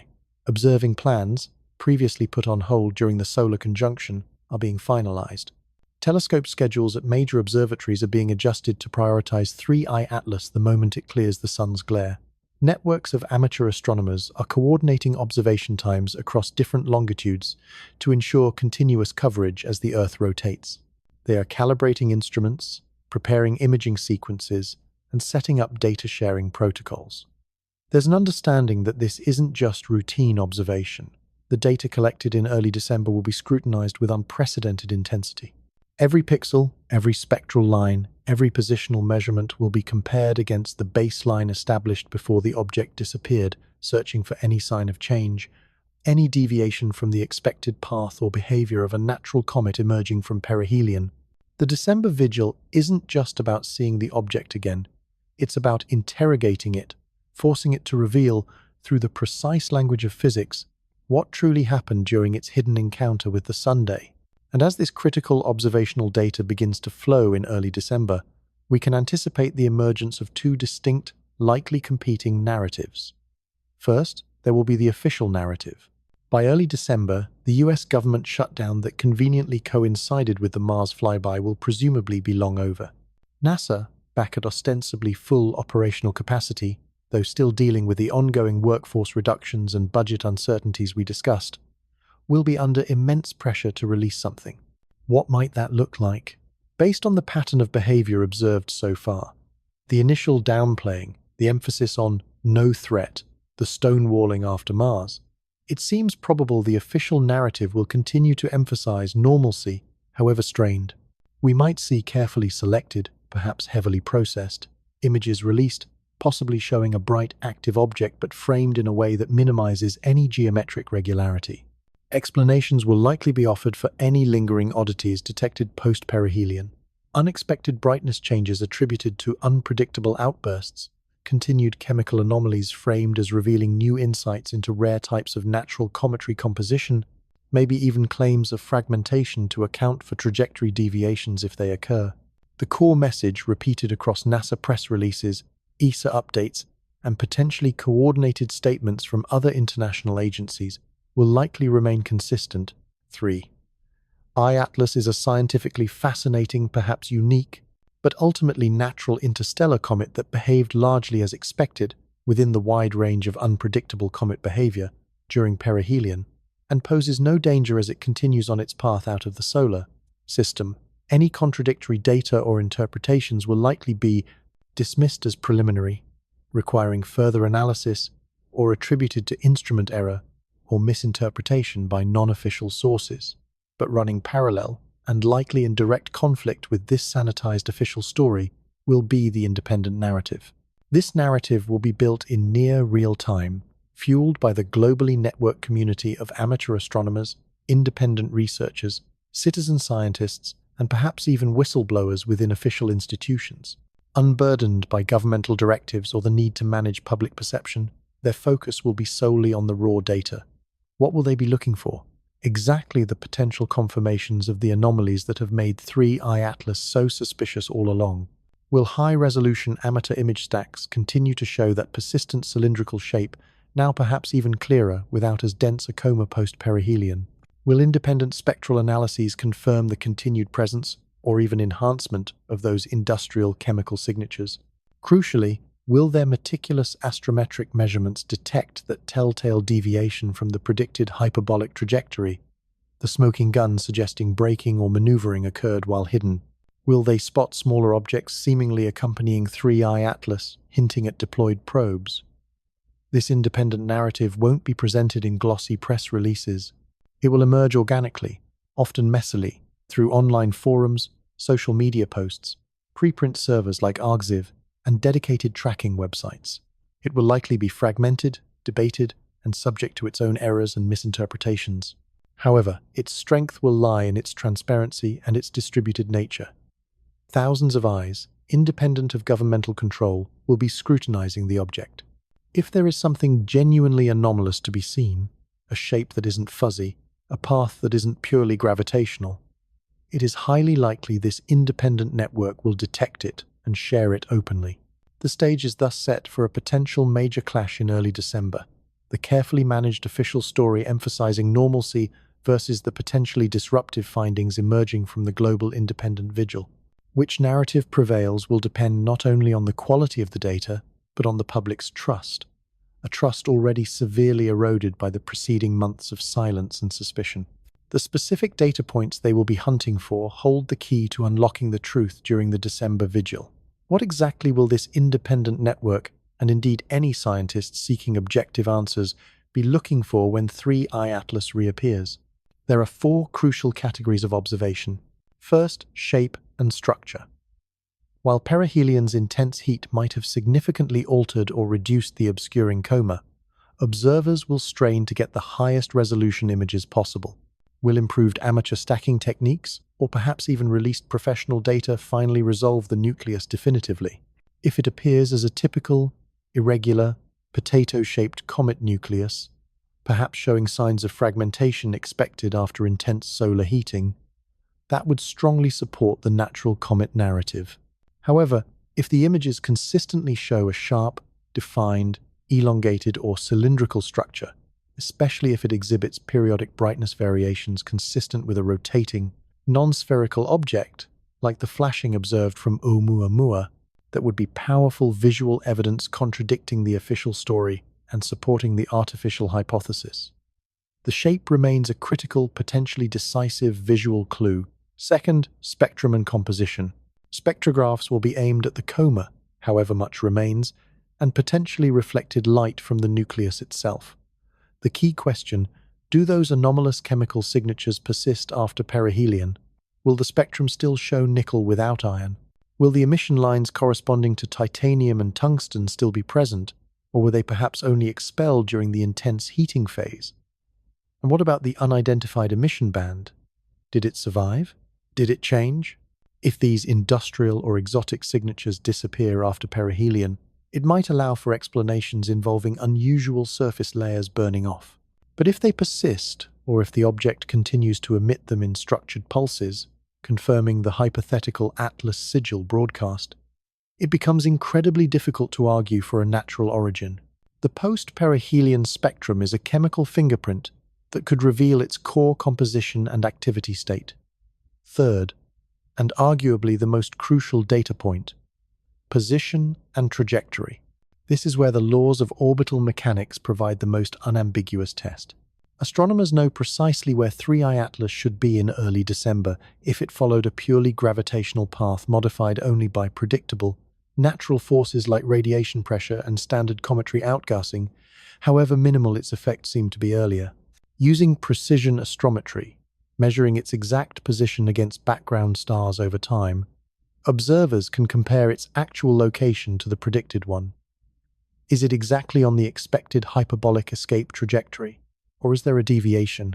Even a tiny discrepancy, if confirmed by multiple observers and inexplicable by natural forces, would be the smoking gun. A slight lag in its position, for instance, would indicate it had somehow decelerated, the signature of a braking maneuver performed during perihelion, potentially capturing it into a closed orbit within our solar system. This trajectory data is the cleanest test. Either it's heading out as expected, or it has demonstrably altered its path, implying propulsion and intent. Fourth, companions or fragments. Observers will be looking not just at 3I Atlas, but also around it. If the object fragmented naturally during perihelion, scenario 1, we should see a debris field, multiple smaller pieces following similar but slightly diverging paths. Conversely, if it deliberately released smaller objects or probes, scenario 2, we might see distinct, perhaps even accelerating, points of light moving away from the main body on controlled trajectories. Searching for these potential mini-atlases, companions, or fragments will be a key task. Finding natural fragments supports the Comet hypothesis. Finding independently maneuvering objects would strongly support the artificial probe scenario, and the idea that the activation signal had a purpose. These four key areas, shape, spectrum, trajectory, and companions, are the battleground where the competing narratives will clash in December. The data gathered by the global network of observers, both amateur and professional, will provide the evidence. How that evidence is interpreted, presented, and potentially suppressed or spun will determine whether humanity finally confronts the truth about 3I Atlas, or whether the mystery simply deepens. And while existing telescopes focus on these immediate clues, a powerful new eye is just beginning to open, promising to revolutionize our search for such objects in the future. The Vera Rubin Observatory. Located high in the Chilean Andes, the Vera Rubin Observatory, formerly known as LSST, represents a paradigm shift in how we survey the night sky. Its massive 8.4-meter primary mirror and enormous 3.2 gigapixel camera, the largest digital camera ever built, are designed to conduct the Legacy Survey of Space and Time, LSST. This ambitious project will image the entire visible southern sky every few nights for 10 years, creating the deepest, widest map of the universe ever assembled. While Rubin's primary goals include studying dark energy, dark matter, mapping the Milky Way, and cataloging billions of stars and galaxies, its rapid, repeated scanning of the sky makes it an unprecedented tool for detecting transient and moving objects, including asteroids and, crucially, interstellar visitors. Consider the numbers.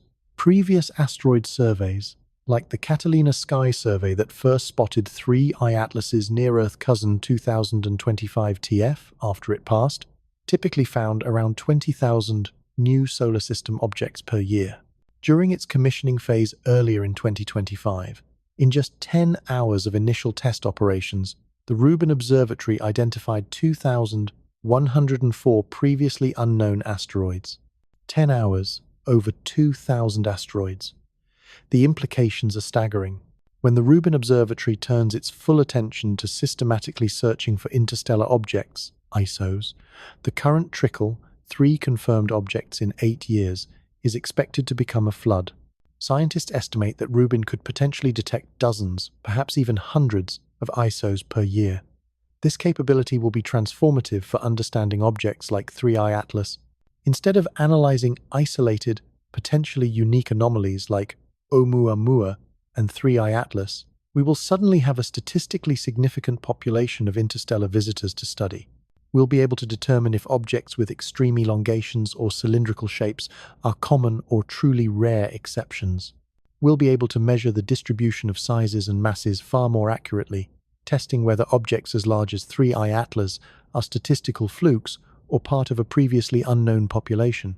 We'll be able to analyze the trajectories of many ISOs, seeing if near-ecliptic, retrograde paths with convenient planetary flybys are common quirks of celestial mechanics or genuinely improbable rarities.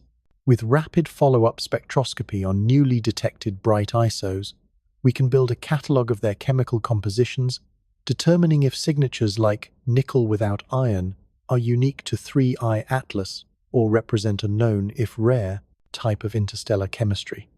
In essence, the Vera Rubin Observatory promises to provide the crucial context that is currently missing. Is 3I Atlas truly a distinct type, a one-off anomaly pointing towards something extraordinary? Or is it merely the first example we've seen of a common, if previously undetected, class of natural interstellar bodies formed under conditions different from our own solar system?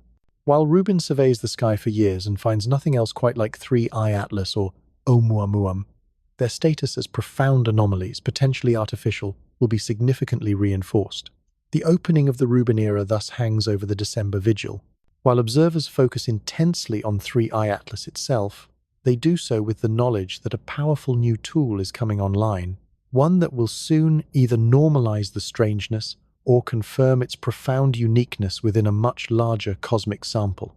But before Rubin can provide that broader context, the immediate pressing question remains: what did NASA's existing high-resolution eyes already see back in October?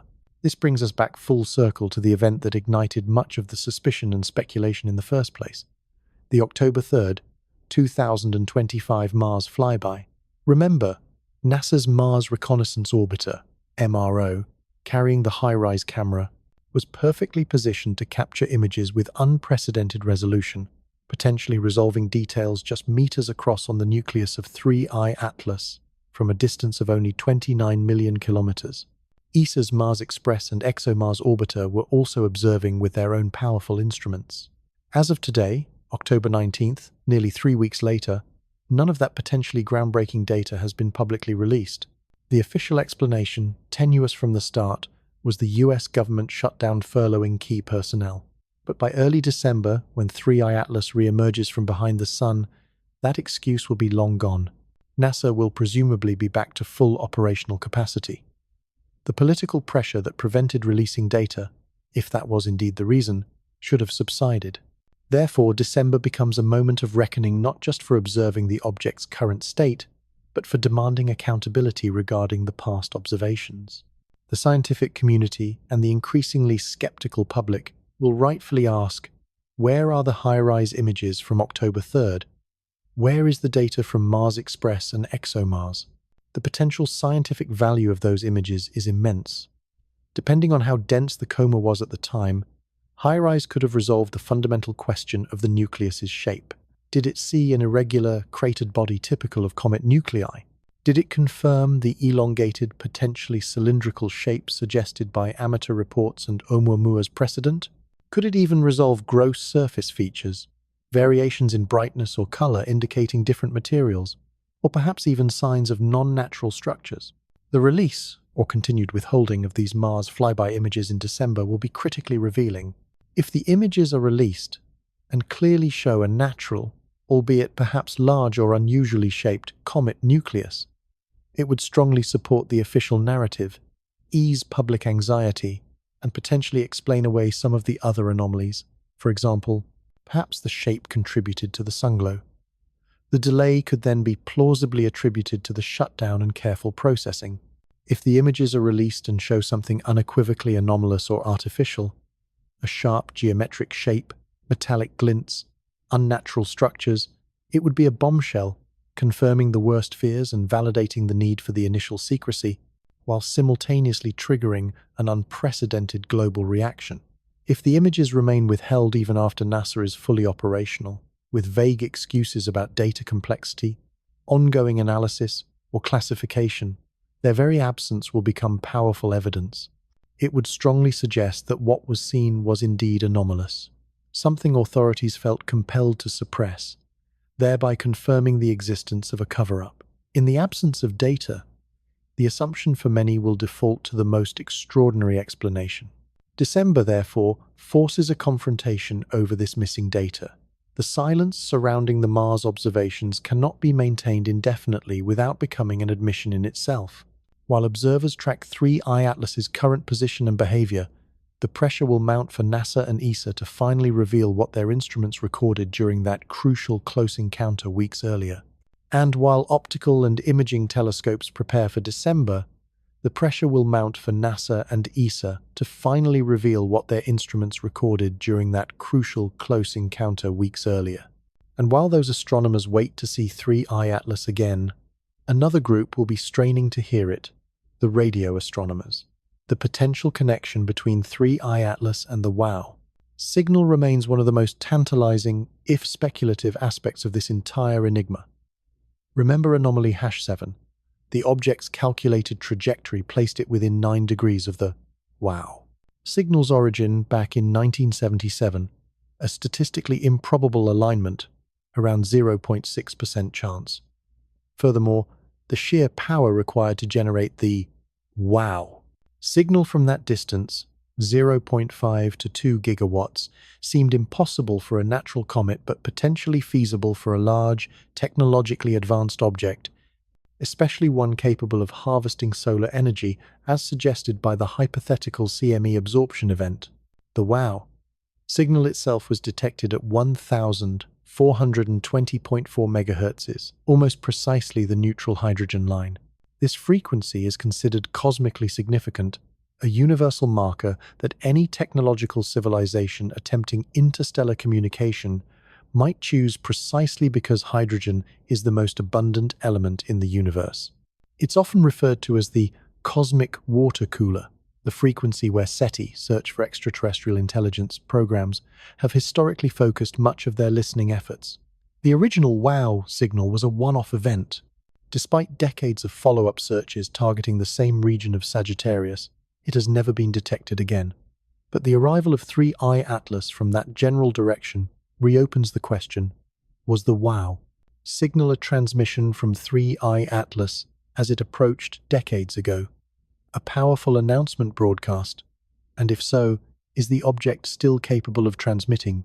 As 3I Atlas re-emerges from behind the Sun in December, multiple radio telescopes around the world will undoubtedly be dedicating observing time to monitor its position, specifically listening for any narrowband emissions around the 1,420 MHz hydrogen line. This won't necessarily be conducted with the usual fanfare of public SETI campaigns. Much of it might happen quietly, as part of ongoing observatory schedules or dedicated monitoring programs initiated due to the object's anomalies. What are they looking for? A repeat of the WOW signal. The Holy Grail would be detecting another strong narrowband signal precisely at 1,420.4 MHz, emanating directly from 3I Atlas's position. This would provide almost irrefutable evidence linking the two events and confirming artificial transmission. Other narrowband signals, even if not identical to WOW, any persistent narrowband radio signal detected coming from the object that cannot be attributed to natural sources or Earth-based interference, would be revolutionary. Pulsed signals. Could the pulses described by remote viewers and potentially indicated by the varying metallic spectral lines manifest as pulsed radio emissions? Detecting structured radio pulses correlated with the object's position would be another strong indicator of artificiality. The challenges are significant. The object will still be relatively distant in December, meaning any signal might be weak. The background radio noise of the universe and interference from Earth-based technology make detecting faint signals difficult. And 3I Atlas might simply be silent, either because it never transmitted in the first place, or because it has completed its transmission phase, or because it chooses not to broadcast. However, the potential payoff is immense. While optical observations can reveal shape, composition, and trajectory, a confirmed radio signal would provide direct evidence of technology and potentially even communication. It would shift the paradigm instantly. Even if no signal is detected in December, the WOW Signal connection will likely remain a key piece of the three-eye atlas puzzle, a lingering statistical ghost suggesting something more than just random chance might be at play. The radio silence, just like the optical silence from Mars, could be interpreted in multiple ways, but the act of listening itself becomes crucial. And as December progresses, all these disparate observational efforts, optical imaging, spectroscopy, radio monitoring, and precision astrometry, will converge, building towards one specific date, offering the best geometric opportunity for definitive measurements from Earth. December 19th, the moment of closest approach. On December 19th, 2025, 3i Atlas will reach the point in its trajectory that brings it nearest to our home planet. Let's be clear. Close, in astronomical terms, is still vast. The calculated distance is 1.8 astronomical units, AU, which translates to roughly 270 million kilometers, or about 168 million miles. That's approximately 1.5 times the distance from the Earth to the Sunday. So, by any measure relevant to immediate safety or collision risk, 3i Atlas remains comfortably far away. However, from an observational standpoint, this closest approach is geometrically significant. It's the moment when parallax becomes most pronounced and measurable with the highest precision. What is parallax? It's the apparent shift in an object's position when viewed from two different locations. Hold your finger out in front of your face and look at it first with only your left eye, then only your right eye. Your finger seems to jump against the background. That jump is parallax. The closer the object, the larger the jump. By measuring the angle of that jump and knowing the distance between your two viewpoints, the baseline, in this case the distance between your eyes, you can calculate the object's exact distance using simple trigonometry. Astronomers use the same principle but on a cosmic scale. As Earth orbits the Sun, our vantage point on distant objects constantly changes. By observing an object like 3i Atlas from different points in Earth's orbit, for example in early December versus Pint, late December, or even simultaneously from observatories widely separated across the globe, creating an Earth diameter baseline, astronomers can measure the tiny apparent shift in its position against the vastly more distant background stars. The closer the object, the larger the parallax shift, and the more accurately its distance and, crucially, its velocity vector, speed and direction, can be determined. December 19th, being the point of closest approach, maximizes this parallax effect, making it the optimal time for the most precise triangulation possible from Earth-based instruments.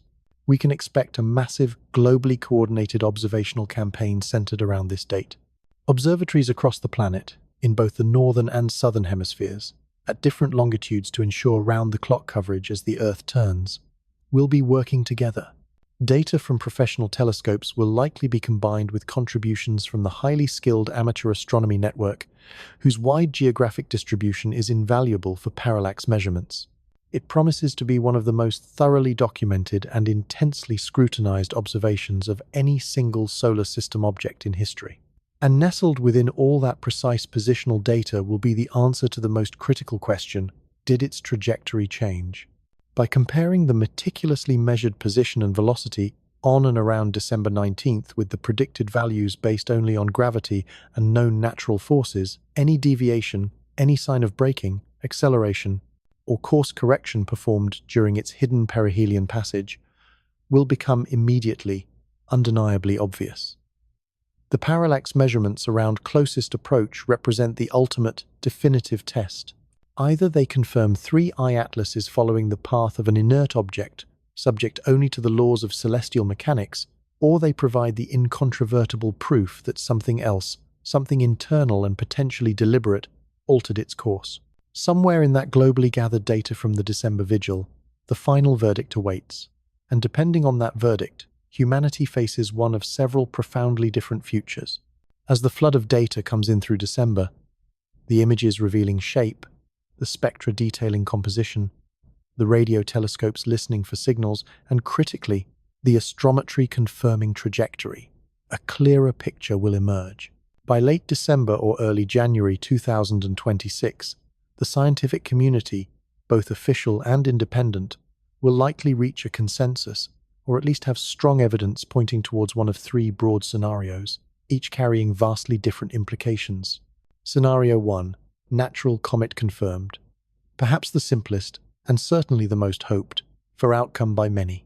The data conclusively shows that despite all the earlier strangeness, the mass paradox, the sunglow, the odd chemistry and polarization, the improbable orbit, 3I Atlas ultimately behaved like a natural object during its perihelion passage. Maybe the high-rise images, if released, show an irregular nucleus, perhaps fractured by the solar heating. Maybe the post-perihelion spectrum shows the anomalous elements have faded, suggesting they were only surface contaminants or resulted from processes unique to the intense heating phase. Crucially, the trajectory data perfectly matches the predicted hyperbolic escape path, showing no signs of anomalous acceleration or braking beyond what can be reasonably attributed to natural outgassing. In this scenario, 3I Atlas remains a profound scientific marvel, the largest, most massive, and chemically strangest interstellar object ever observed, teaching us invaluable lessons about the diversity of objects formed in other star systems. But it is fundamentally natural. Relief washes over the world. The intense speculation fades. The government's secrecy, while perhaps still questionable, can be rationalized as extreme caution in the face of the unknown. Science gains a fascinating new data point, and humanity returns to its previous understanding of its place in the cosmos, albeit with a heightened awareness of the strange visitors that might pass through. Scenario 2. Artificial leaving. This scenario is far more transformative. The December data confirms what the anomalies strongly suggested. 3I Atlas is not natural. Perhaps the shape is undeniably geometric. Perhaps the industrial chemical signatures persist, or radio signals are detected. Most significantly, perhaps there are slight trajectory deviations, but they clearly indicate the object is still on an escape path, merely adjusting its course slightly, or perhaps releasing smaller probes as it departs. In this outcome, humanity confronts the undeniable, paradigm-shattering proof of extraterrestrial technology within our own solar system. The philosophical, religious, and societal upheaval would be immense. Every assumption about our uniqueness, our origins, and our place in the universe is thrown into question. Governments would face immense pressure to disclose everything they know, including the withheld Mars data. International relations might shift dramatically as nations grapple with the implications. However, because the object is clearly leaving, there isn't an immediate physical threat. The encounter becomes a profound moment of cosmic awareness, a wake-up call forcing humanity to reckon with the reality of a larger, likely older, galactic community, but one that, in this instance, merely passed by. The questions then become, who sent it? Why? Was it reconnaissance? A message? Or just derelict technology drifting through space? Scenario 3. Artificial and staying. This is, by far, the most alarming and potentially destabilizing scenario. The trajectory data collected during the December vigil provides incontrovertible proof that 3I Atlas performed a significant braking maneuver during its hidden perihelion passage. It has shed enough velocity to be captured by the sun's gravity, transitioning from a hyperbolic escape trajectory to a closed elliptical orbit within our solar system. It is not leaving. It has taken up residence. Combined with confirmation of its artificial nature, shape, spectrum, etc., this represents an unprecedented situation. An advanced, non-human technological object, potentially kilometers in size and possessing unknown capabilities, energy absorption, signaling, has effectively just moved into our neighborhood. The implications are almost impossible to fully grasp. Is it an observation post? A dormant weapon? A lifeboat? A prison? Are the mini-atlases being deployed within our system? Its intent remains completely unknown, shifting the context from a scientific discovery or philosophical revelation to an immediate and potentially existential global security crisis.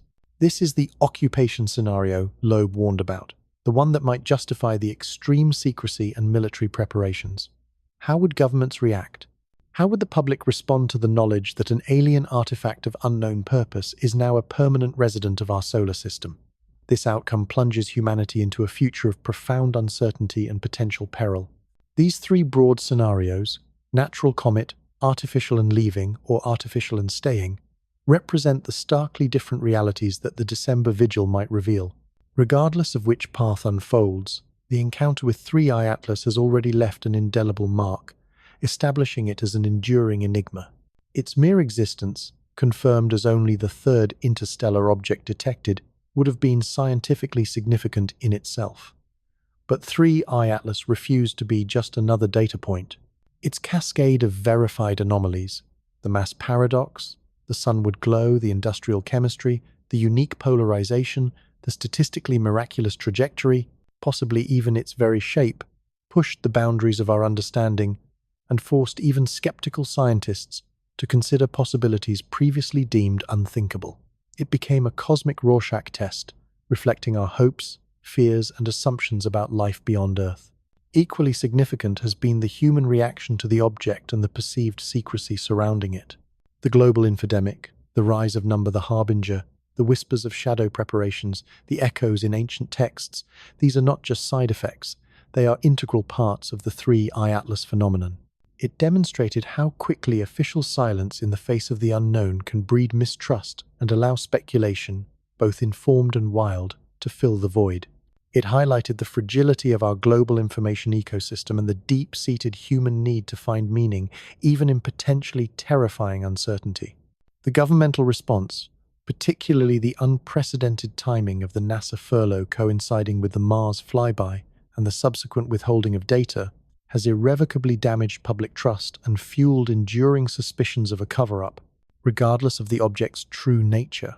Whether justified by genuine national security concerns or born from bureaucratic inertia or fear, this secrecy has shaped the narrative and arguably hindered a unified, transparent scientific investigation. So, as we stand poised on the cusp of the December vigil, the legacy of 3I Atlas is already multifaceted. It is a scientific puzzle of the highest order, challenging fundamental assumptions in astrophysics and planetary science. It is a sociological phenomenon, revealing much about how our interconnected world reacts to profound anomalies and perceived threats. It is a political catalyst, potentially influencing international relations and future space policy. And perhaps, depending on December's verdict, it might be the harbinger of a completely new era for humanity. This complex tapestry, the scientific anomalies hinted at but not yet fully explored, the official secrecy, the global reaction, the historical echoes, and the starkly different potential outcomes awaiting us in December, forms the core of the 3I Atlas enigma. Understanding why the object is so strange, why the reaction has been so intense, ultimately hinges on its fundamental nature, a nature that remains shrouded in mystery. But even as we brace for the December vigil to potentially lift that veil, the most critical test, the moment of maximum stress that could force the object's true character into the open, is happening now, unseen. Let us turn our focus, therefore, to the crucible event itself, the perihelion confession.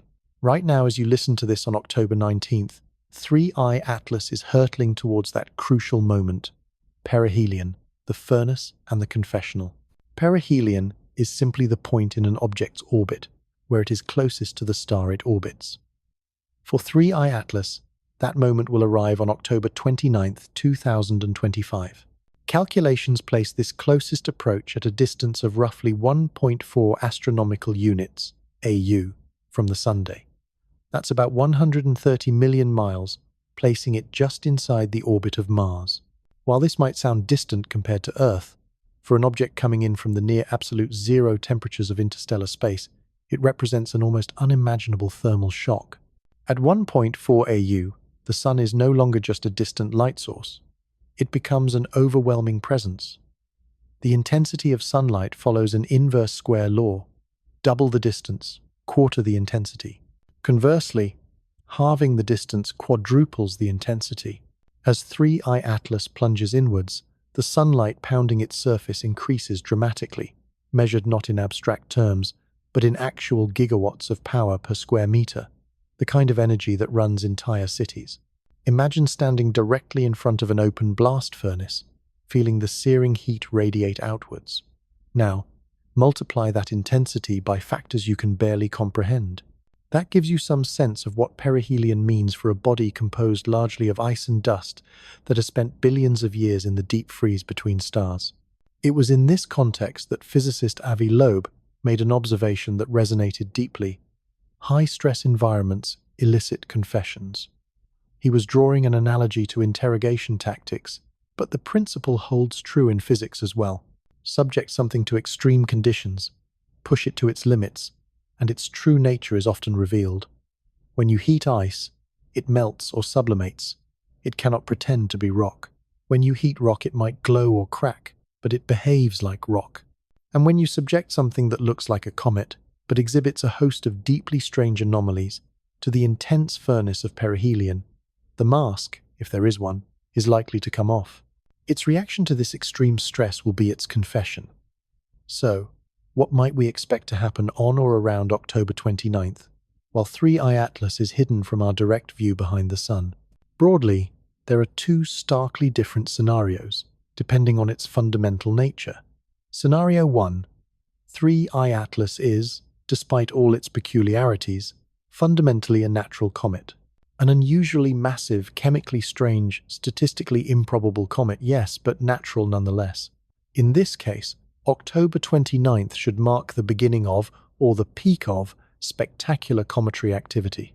As the surface temperature skyrockets, volatiles, ices like carbon dioxide, carbon monoxide, and water that have been locked in deep freeze for eons will suddenly sublimate violently. Gas and dust will erupt from the nucleus in enormous plumes, driven by the intense solar radiation.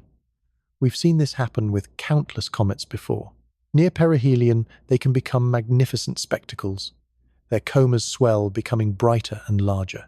They develop dramatic tails stretching millions, sometimes hundreds of millions of kilometers across space. Their overall brightness can increase dramatically, sometimes by factors of 10, 100, or even more in sudden outbursts. And sometimes, the intense thermal and gravitational stresses near the Sun can cause the comet's nucleus to fragment, breaking apart into multiple pieces that gradually disperse. It's a violent, chaotic, but utterly natural and often beautiful process. If 3I Atlas is natural, we should expect something similar, likely on a grand scale given its apparent size and mass.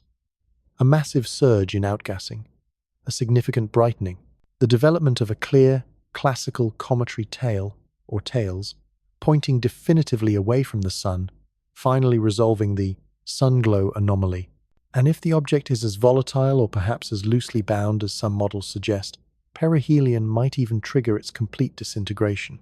We wouldn't see it directly, but the aftermath, a vast debris field instead of a single object, would be observable when it re-emerges.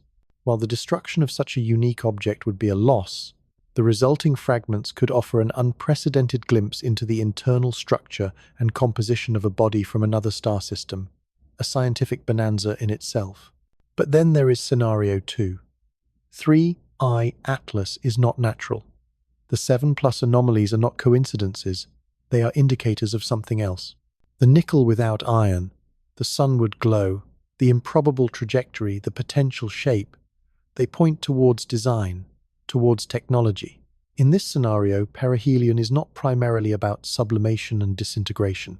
It is about activation, refueling, or maneuvering. Think logically, as Loeb and others have suggested. If you were designing an interstellar probe intended to survive a journey lasting millions or billions of years, how would you protect it? Encasing it in a thick mantle of ice makes perfect sense. Ice is abundant in the cosmos, provides excellent shielding against radiation and impacts, and makes the probe appear entirely natural to any casual astronomical survey that might detect it prematurely. It's the perfect camouflage, but once that probe reaches its target star system, once it approaches the inner regions warmed by the star, it needs to shed its disguise, power up its systems, and perhaps execute its mission objectives. And where would it get the power after potentially eons of dormancy? The only significant energy source available is the star itself. Perihelion, in this context, transforms from a destructive stress test into a potential charging station or a point for strategic action. What specific actions might occur? Loeb laid out possibilities grounded in physics. The object could execute a solar Oberth maneuver. This is a real technique used by our own spacecraft. Dive very close to a massive body, like the Sun. Fire your engines at the point of maximum velocity, perihelion, and you gain a huge boost in energy, allowing for dramatic changes in trajectory with minimal fuel. It's the most efficient way to alter course within a star system. And crucially, 3I Atlas reaches perihelion while completely hidden from Earth's view. If an object wanted to change its path, perhaps breaking into a captured orbit, or altering its trajectory towards a specific target, without being observed, this is the absolute perfect moment to do it.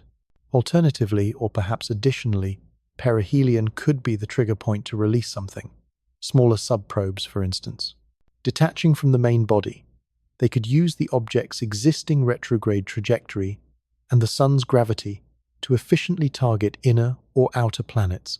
Mars, Earth, Jupiter are all relatively accessible from its post-perihelion path, thanks to those statistically improbable orbital alignments.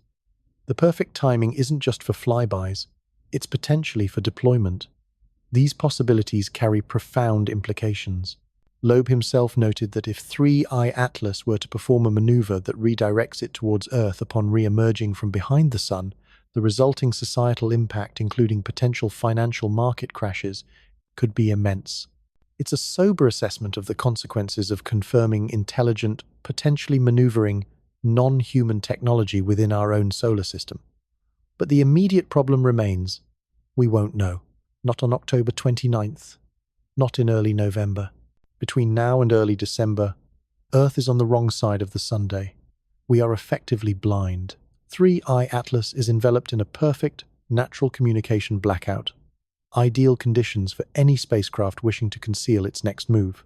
This period of blindness, coinciding exactly with the object's most critical encounter, only adds another layer of deep unease to the entire situation. Is nature providing a convenient curtain for a purely natural event, or is something else taking advantage of the celestial alignment? While Earth-based observers are completely blind during this critical perihelion passage, humanity isn't entirely without eyes in the right vicinity. There's a potential witness, the JUICE spacecraft. The European Space Agency's Jupiter Icy Moons Explorer, JUICE, mission is currently in transit, on its long journey towards Jupiter. It launched back in April 2023 and is performing a series of complex gravity assists around Earth and Venus to gain the necessary speed. Crucially, during the period when 3I Atlas is passing through perihelion and immediately after, JUICE happens to be in a location between Earth and the Sun, offering a different, potentially unobstructed viewing angle. Recognizing this unique opportunity, ESA has developed a contingency observation plan. Between approximately November 2nd and November 25th, 2025, JUICE will temporarily interrupt its cruise phase trajectory monitoring and turn its scientific instruments towards the predicted location of 3I Atlas. This window perfectly captures the object just after its October 29th perihelion, precisely when it should be exhibiting peak activity if it's a natural comet, or when any potential maneuvering or activation would have most likely occurred. Now, JUICE was not designed to study comets. Its sophisticated suite of cameras, spectrometers like MAGIS and UVS, and particle detectors like PEP and JMAG are primarily optimized for studying Jupiter's icy moons, Ganymede, Callisto, and Europa. They are designed to analyze icy surfaces, detect potential subsurface oceans, measure magnetic fields, and characterize the chemical composition of tenuous atmospheres and particles trapped in Jupiter's magnetosphere. However, many of these same instruments are versatile enough to gather valuable data on 3I Atlas. The cameras can image the object, potentially resolving its shape or detecting fragmentation if the coma isn't too overpowering. The spectrometers can analyze the composition of the gas and dust being released, providing crucial chemical fingerprints, perhaps confirming the ongoing presence of nickel without iron, or detecting new species vaporizing at the higher temperatures. The magnetometer could even potentially detect the object's own magnetic field if it persists or changes after perihelion. JUICE's unique vantage point is key. While Earth is blinded by the Sun, JUICE will see 3I Atlas from a different angle, potentially observing it against the backdrop of space rather than the Sun's glare. If 3I Atlas behaves like Scenario 1, a natural comet, and develops a massive coma and tail after perihelion, JUICE will see it and measure its properties. If it fragments under the stress, JUICE's cameras could document the debris field, providing invaluable data on its internal structure. And critically, If it performs any unexpected maneuvers, scenario 2, deviates significantly from its predicted path, releases smaller objects, or exhibits any behavior inconsistent with a natural comet, like maintaining a strong, artificial-looking magnetic field despite the intense solar environment, JUICE's instruments stand the best chance of recording that evidence during this crucial post-perihelion window. However, the data transmission presents a challenge. JUICE is far from Earth, and its communication bandwidth is limited. Sending back the high-resolution images and detailed spectral data will take time. It won't be instantaneous like watching a live feed. The data will trickle back, needing to be processed and analyzed by scientists on Earth. This means that while JUICE might witness the immediate aftermath of perihelion in early to mid-November, we likely won't receive and fully understand that crucial data until late November, or, more realistically, early December 2025. Notice the timing. This data from JUICE, humanity's only potential eyewitness to the perihelion confession, is expected to arrive right around the same time that 3I Atlas itself is predicted to re-emerge from behind the Sun into the view of Earth-based telescopes. The two streams of information, the close-up, immediate post-perihelion data from JUICE and the direct, ongoing observations from Earth as the object becomes visible again, are set to converge, providing a critical cross-check. Will JUICE confirm a natural, albeit spectacular, cometary outburst, or will its data contain the first definitive evidence of something unnatural, something that corroborates the anomalies, and perhaps even the more outlandish reports? The anticipation for the JUICE data dump in late November divided by early December is immense within the scientific community, representing perhaps our best hope for an early answer before ground-based observations can fully track the object's potentially altered trajectory. Until then, we remain reliant on speculation, historical precedent, and the unsettling consistency of the anomalies already detected. However, what if we didn't have to wait until December? What if some preliminary shocking data from another spacecraft observing perihelion somehow found its way out early? Let's engage in a thought experiment, grounded in the possibilities we've discussed. Imagine that the Solar Orbiter, SOLO, ESA's sun-observing probe, despite not being primarily designed for comet hunting, I did capture significant data as 3I Atlas passed through its field of view during perihelion between October 10th and 17th, perhaps even closer to the October 29th peak. And imagine that, just as happened hypothetically before, a low-level scientist, troubled by the implications or the official silence, decided to leak key findings. What might those leaks reveal, based on the anomalies we already know? Hypothetical leak hasone, the Solar Orbiter EUI images. Remember SOLO's Extreme Ultraviolet Imager, EUI, designed to see the Sun's hot corona? What if, after processing the calibration data from perihelion, that hypothetical leak confirmed our worst fears derived from the earlier Mars flyby rumors? The images might show the object, stripped bare by the intense solar heat, the icy, dusty camouflage, gone. What remains, stark against the solar corona's glow, is the unmistakable silhouette of a perfectly regular cylinder, perhaps 5 by 1 kilometer. Its surface appears incredibly dark even under intense UV illumination, suggesting an exotic, highly absorbent material, confirming the reports from UFO mania and the earlier amateur observations. Seeing this not as a rumor but as processed data from a reputable spacecraft right after perihelion would be a game-changer. Hypothetical leak #2. The Solar Orbiter magnetometer data. SOLO also carries a magnetometer, MAG. What if the leaked data package included MAG readings from the perihelion pass? It might confirm the existence of the artificial magnetosphere detected earlier, but perhaps show it behaving in unexpected ways under extreme solar stress. Did it strengthen significantly, suggesting active power generation or interaction with the solar wind? Did it fluctuate wildly? Did its shape change? Detecting a robust, structured magnetic field surviving and perhaps even thriving at perihelion would be powerful evidence against a natural origin. Cometary nuclei simply don't generate their own global magnetic fields, let alone fields capable of potentially interacting with the Sun's own. It would reinforce the shields-up interpretation and hint at sophisticated technology at play, technology that didn't buckle under the sun's onslaught. These hypothetical leaks, if they were to occur in the coming days or weeks before JUICE data arrives or 3I Atlas becomes visible again, would dramatically shift the narrative. They would move the discussion from analyzing past anomalies to confronting potential near-real-time evidence of artificiality revealed by the perihelion passage itself. While purely speculative at this point, October 19th, the possibility of such leaks, given the stakes and the history of scientific whistleblowers, cannot be entirely discounted. They represent a potential fast track to the confession Loeb spoke of, bypassing the frustrating wait until December. But even more damning than shape or shields might be the chemical clues. What exactly was 3I Atlas spewing out when subjected to the full fury of the sun? Let's continue our thought experiment. Imagine that alongside the hypothetical SOLO image and magnetometer leaks, another piece of data surfaced. New spectroscopic readings, perhaps obtained by that same clandestine, ground-based observatory, capable of peering close to the sun, or maybe even preliminary, quickly processed data fragments from JUICE's initial post-perihelion observations that found their way out. What might this new chemical analysis reveal, building upon the nickel without iron anomaly already established? Hypothetical leak #3. The post. Perihelion spectrum. Impossible chemistry confirmed.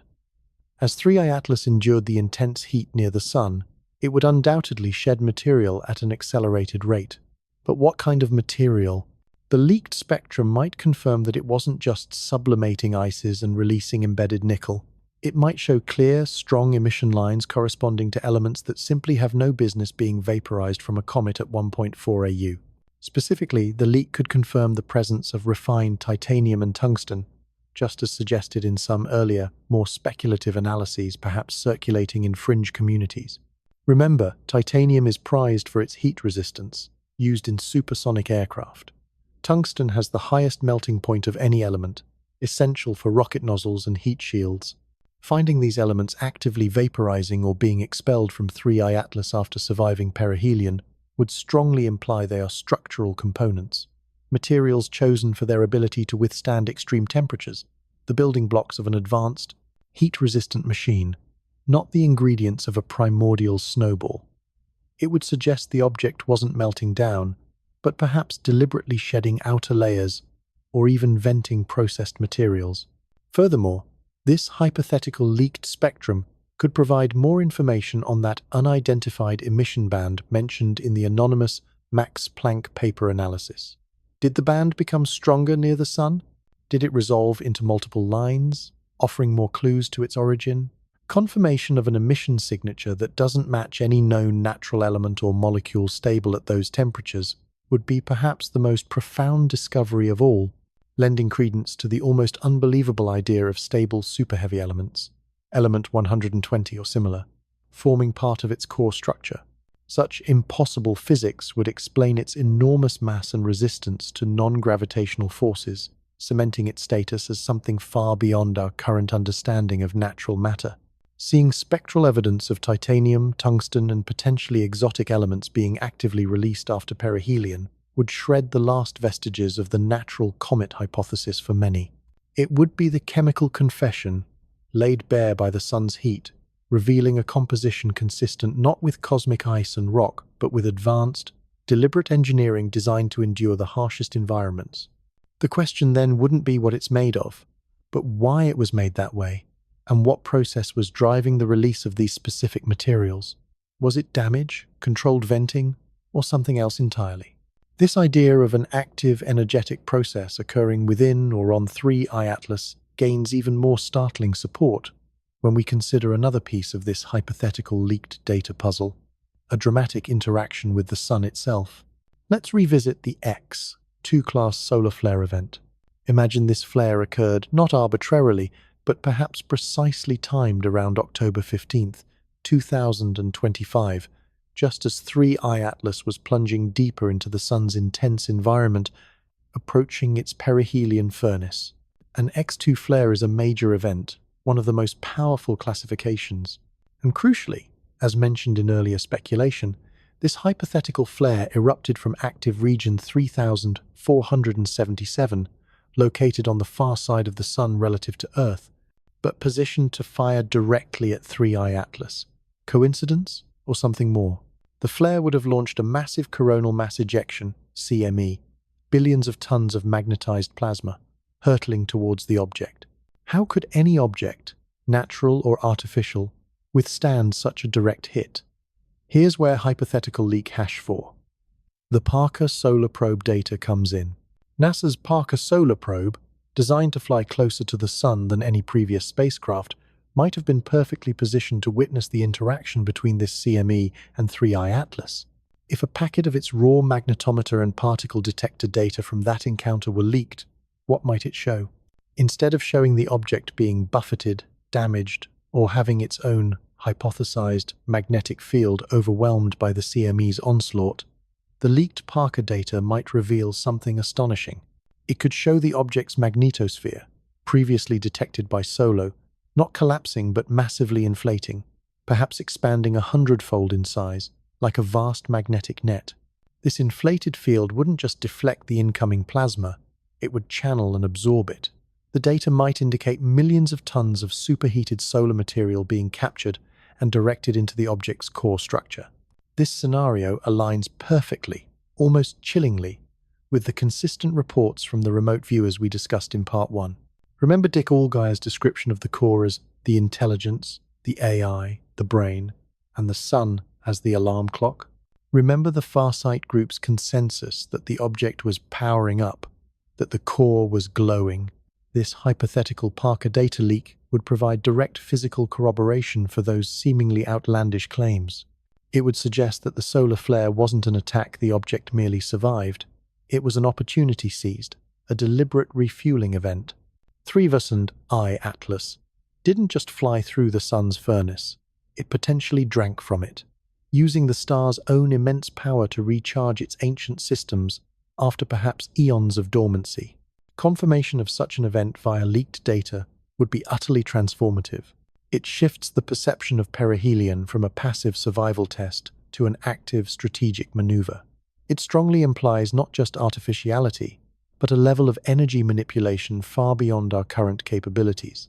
If 3I Atlas could absorb and utilize the energy of a major solar flare, it would solidify its status as highly advanced technology. And if it was actively recharging, the next logical question becomes, what would it do with that newfound power? Perhaps the answer lies in the way its own emissions changed after this dramatic solar encounter, leading to the signal amplified.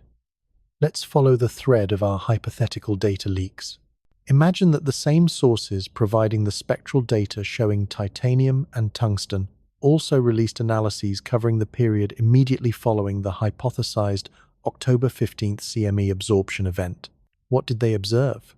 According to this speculative scenario, the influx of energy had an immediate and dramatic effect on the object's emissions, specifically on those pulsing metallic signatures.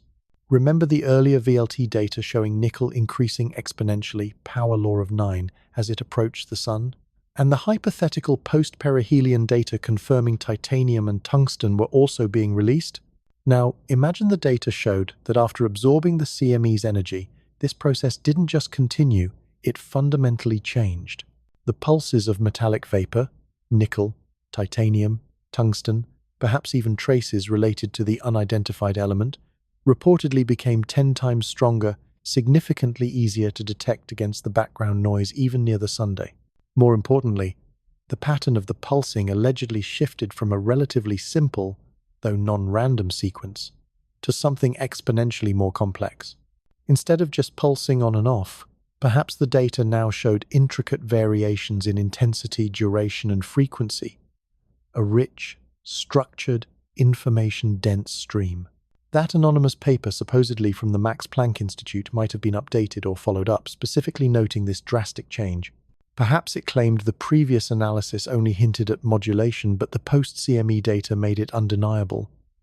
This wasn't mere outgassing anymore. It was a full-blown high-bandwidth broadcast. The object wasn't just powering on, it was now actively transmitting a complex message, using the freshly absorbed solar energy as its power source and the expelled metallic atoms as its medium. This is where Birdie Jaworski's remote viewing report from August snaps into sharp focus. Her insistence on, "it is also broadcasting." These messages come out in pulses. Broadcasting present tense was already intriguing when correlated with the initial nickel data. But if leaked post-CME spectral data confirmed a dramatic amplification and complexification of precisely these metallic pulses, her anomalous perception from months prior would suddenly look less like a lucky guess and more like an unnervingly accurate piece of precognitive intelligence. It would provide powerful, albeit unconventional, corroboration that 3I Atlas isn't just passively reacting to the sun, but actively using it to communicate or signal. The confirmation of a strong, complex, artificially structured signal emanating from 3I Atlas immediately after a massive energy intake event would be the smoking gun. It moves beyond passive anomalies of composition or trajectory into the realm of active, purposeful behavior. The object wasn't just revealing its nature through passive confession, it was potentially shouting it across the solar system. The immediate, burning question then becomes, what is it saying? Is it possible to decipher this complex stream of metallic pulses? This brings us to the clandestine efforts to decode the Atlas Sigil. According to our hypothetical scenario, just as the raw data suggesting an amplified, complex signal leaked, efforts to understand its content began almost immediately within certain online communities operating outside official channels. Remember the anonymous cryptographer Delphi on 4chan who first suggested the prime number encoding and the idea of an activation signal even before the perihelion events? Remember the private Discord server populated by white hat cryptographers, linguists, and mathematicians that was analyzing the initial pulse data? Now, imagine these groups obtained the hypothetically leaked post-CME spectral data stream, the vastly stronger, more intricate sequence of titanium, tungsten, and nickel pulses. Treating the variations in intensity, duration, and frequency over time as a form of binary or multi-level encoding, they allegedly began applying advanced decryption algorithms and pattern recognition techniques. What they reportedly extracted wasn't text.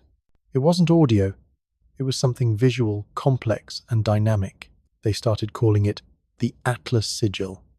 Visual representation of the complex, evolving fractal pattern, like a dynamic QR code or spectrogram. Descriptions emerging from these anonymous circles paint a picture of a pattern resembling a three-dimensional mathematical construct, possibly fractal in nature. It wasn't static. Observers claimed it seemed to evolve or cycle through complex states over time, repeating but with subtle variations. Interpretations varied wildly within the decoding community. A star map? Some initially believed it might be a complex navigational chart, perhaps indicating 3I Atlas's origin or its intended destination within our system or beyond. A technical schematic? Others speculated it could be a blueprint, instructions for building advanced technology, maybe a zero-point energy device, maybe a weapon. This interpretation fueled both immense hope and considerable fear. Code divided by DNA, divided by an information virus? Perhaps the most disturbing theory came from a mathematician specializing in fractal geometry within the group. She reportedly argued, "This isn't a static diagram. This is code. It behaves like DNA or a complex algorithm. It's an instruction set, maybe to build something, or maybe," she chillingly added, "to infect something." This information virus hypothesis resonated powerfully with the earlier, seemingly outlandish remote viewing reports mentioning hybrid warfare, invisible war, and even brain scanning technologies. It also aligned perfectly with Delphi's initial assertion that the signal was an activation signal, a countdown, or a wake-up command. The complex, evolving Atlas Sigil could be that command, visually rendered. The implications were staggering. If 3I Atlas wasn't just a physical object passing through, but an active transmitter broadcasting a potentially viral or activating code, who or what was the intended recipient? Was it meant for human interpretation at all? Or was it designed, as some feared, to interface directly with our own technology, our global communication networks, our burgeoning AI systems, our satellite constellations? Could it be a form of galactic malware, seeking to infiltrate and potentially control or disrupt any technological infrastructure it encountered? This provided a chillingly plausible, if terrifying, explanation for the extreme government secrecy and the seemingly disproportionate reaction, like the NASA shutdown. Perhaps they weren't just afraid of the public panicking over an image of an alien ship. Perhaps they were terrified of the signal itself, of its potential content and effects, especially given the near impossibility of blocking a broadcast powered by the sun and emanating from within our own solar system. And the most unnerving part? According to this hypothetical timeline, this amplified, complex signal, the Atlas Sigil, had been broadcasting intensely since the CME absorption event around October 15th.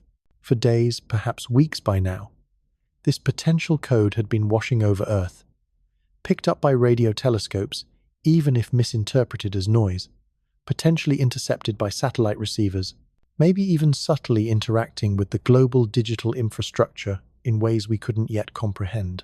The invisible war might not be coming. It might already be underway, transmitted silently within the metallic pulses of a visitor hidden behind the Sunday. This cascade of hypothetical leaks, stemming from the perihelion passage, the confirmed cylinder, the active magnetosphere absorbing solar flares, the impossible chemistry, including refined metals and perhaps exotic elements, and now the amplified, complex, potentially coded signal, paints a picture far removed from a mere scientific curiosity. If even parts of this scenario were true, it forces us to revisit the original anomalies with entirely new eyes. Remember Professor Avi Loeb's list of 7 or more statistical impossibilities and physical contradictions that made 3I Atlas so strange from the beginning? Viewed in isolation, scientists attempted to explain each one away with increasingly contrived natural hypotheses. But now, illuminated by the hypothetical confession data elicited by the sun, these anomalies snap into focus not as independent puzzles, but as interconnected facets of a single, coherent, and deeply unsettling reality. Let's look back. The mass paradox, originally 2.2. The conflict between brightness, suggesting 10, 20 kilometers, and trajectory, demanding is greater than 5 kilometers, 33 billion tons, resisting 150 kilograms per second, outgassing. How does this resolve? The Solo leak hypothetically confirms a 5 kilometers cylinder, not a 10-20 kilometers fuzzy ball. The enormous mass is explained if it's not made of porous ice, but dense, engineered materials, perhaps even including those stable, super-heavy elements hinted at in the spectrum. And the lack of deviation despite shedding material? If the object has an active energy source proven by absorbing the CME and is potentially using controlled propulsion, consistent with the refined metals and trajectory, then the 150 kilograms per second isn't passive outgassing causing random drift. It could be controlled venting or even active thrust balancing, perfectly explaining why it stays precisely on its calculated path. The paradox dissolves if it's not a comet but a massive, powered, potentially maneuvering craft. The sunward glow, originally 2.3. The coma extending towards the sun, defying radiation pressure. The complex ice fragment model seemed unlikely. How does this resolve? The hypothetical Solo and Parker data confirm an active magnetosphere. The sunglow wasn't dust being pushed the wrong way. It was likely an aurora, solar wind particles interacting with the ship's magnetic shield, glowing just like our own northern lights, naturally extending towards the source of the solar wind. It's not a violation of physics, it's evidence of technology. The industrial fingerprint, originally 2.4, nickel without iron, increasing exponentially. How does this evolve? The hypothetical post-perihelion spectrum confirms more industrial metals, titanium, tungsten. Crucially, the post-CME data reveals these aren't just passively present. They are being expelled in strong, complex pulses that form the basis of the Atlas Sigil. The anomaly transforms from a static chemical puzzle into evidence of an active, powered process using refined materials, potentially as a signaling medium. It's no longer just a fingerprint, it's the voice print. The unprecedented polarization, originally 2.5. The unique signature, unlike any comet or asteroid, resembling some TNOs divided by Pholus. While the perihelion leaks might not directly explain the exact polarization physics, they strongly reinforce the conclusion derived from it. This object is made of materials, or has surface properties fundamentally different from typical comets. The confirmation of exotic metals and potentially engineered structure makes a non-standard dust composition seem entirely plausible. It fits the pattern of distinct type. The trajectory anomalies, originally 2.6, ecliptic, flybys, wow. The 1 in 500 ecliptic alignment, the 1 in 20,000 timing for 3 planetary flybys, the 1 in 167, wow. Signal alignment. Previously dismissed as extreme coincidences. How do they look now? The hypothetical confirmation of an onboard energy source, CME absorption, active propulsion, divided by maneuvering capability, implied by lack of drift, ability to resist solar forces, potential Oberth maneuver, and potentially active signaling, wow. Power levels now seem feasible, radically changes the perspective. The object doesn't just happen to be on this perfect path. It now plausibly possesses the means to achieve and maintain such a path deliberately. The coincidences become evidence of intent. The cylindrical shape, originally 2.7, initially based on controversial amateur reports and processing artifacts. How does this resolve? The hypothetical solo EUI image leak provides direct, unambiguous confirmation from a space agency asset. What was once speculation becomes, in this scenario, observed fact, aligning perfectly with the Oumuamua precedent and reinforcing the non-natural interpretation. Viewed through the lens of these hypothetical perihelion revelations, the 7+ anomalies are no longer separate, baffling statistical longshots requiring individual contrived explanations. They merge into a self-consistent portrait, a massive, to 5 kilometers, 33+ billion tons, cylindrical, artificially constructed object, built from advanced divided by exotic materials, protected by an energy shield capable of absorbing solar flares, employing controlled propulsion or venting, broadcasting a complex signal, and following a deliberately chosen trajectory through our solar system. The confession elicited by the Sun, revealed through these speculative leaks, wouldn't just solve the scientific puzzles. It would confirm humanity's deepest hopes and fears about our place in the cosmos. It validates the suspicions that arose from the initial data and potentially explains the extreme secrecy observed since the Mars flyby. If this is the reality governments were suddenly confronted with, the global reaction, both public and hidden, takes on a whole new, urgent meaning. The hypothetical leaks surrounding perihelion, the revealed cylinder, the active shield-absorbing solar flares, the industrial chemistry and complex signal broadcast, provide a chillingly coherent explanation for the extreme secrecy, the global anxiety, and the sense that something unprecedented is occurring. But why should we even entertain these speculative perihelion scenarios? Why consider explanations involving artificial technology and deliberate actions? Because the foundation for suspicion wasn't built on leaks or rumors alone. It was built on solid, perplexing scientific data, gathered long before the object disappeared behind the Sun, data that painted a picture of 7 or more impossible things. To fully grasp the context for the perihelion confession and the December vigil, we must now systematically dissect those foundational anomalies that baffled scientists from the very beginning. Let's rewind once more, briefly, to the discovery itself in July 2025. When the Atlas telescopes first flagged 3I Atlas, the initial excitement was palpable. The third interstellar object, a chance to learn more after the enigma of Oumuamua and the relative normalcy of Borisov.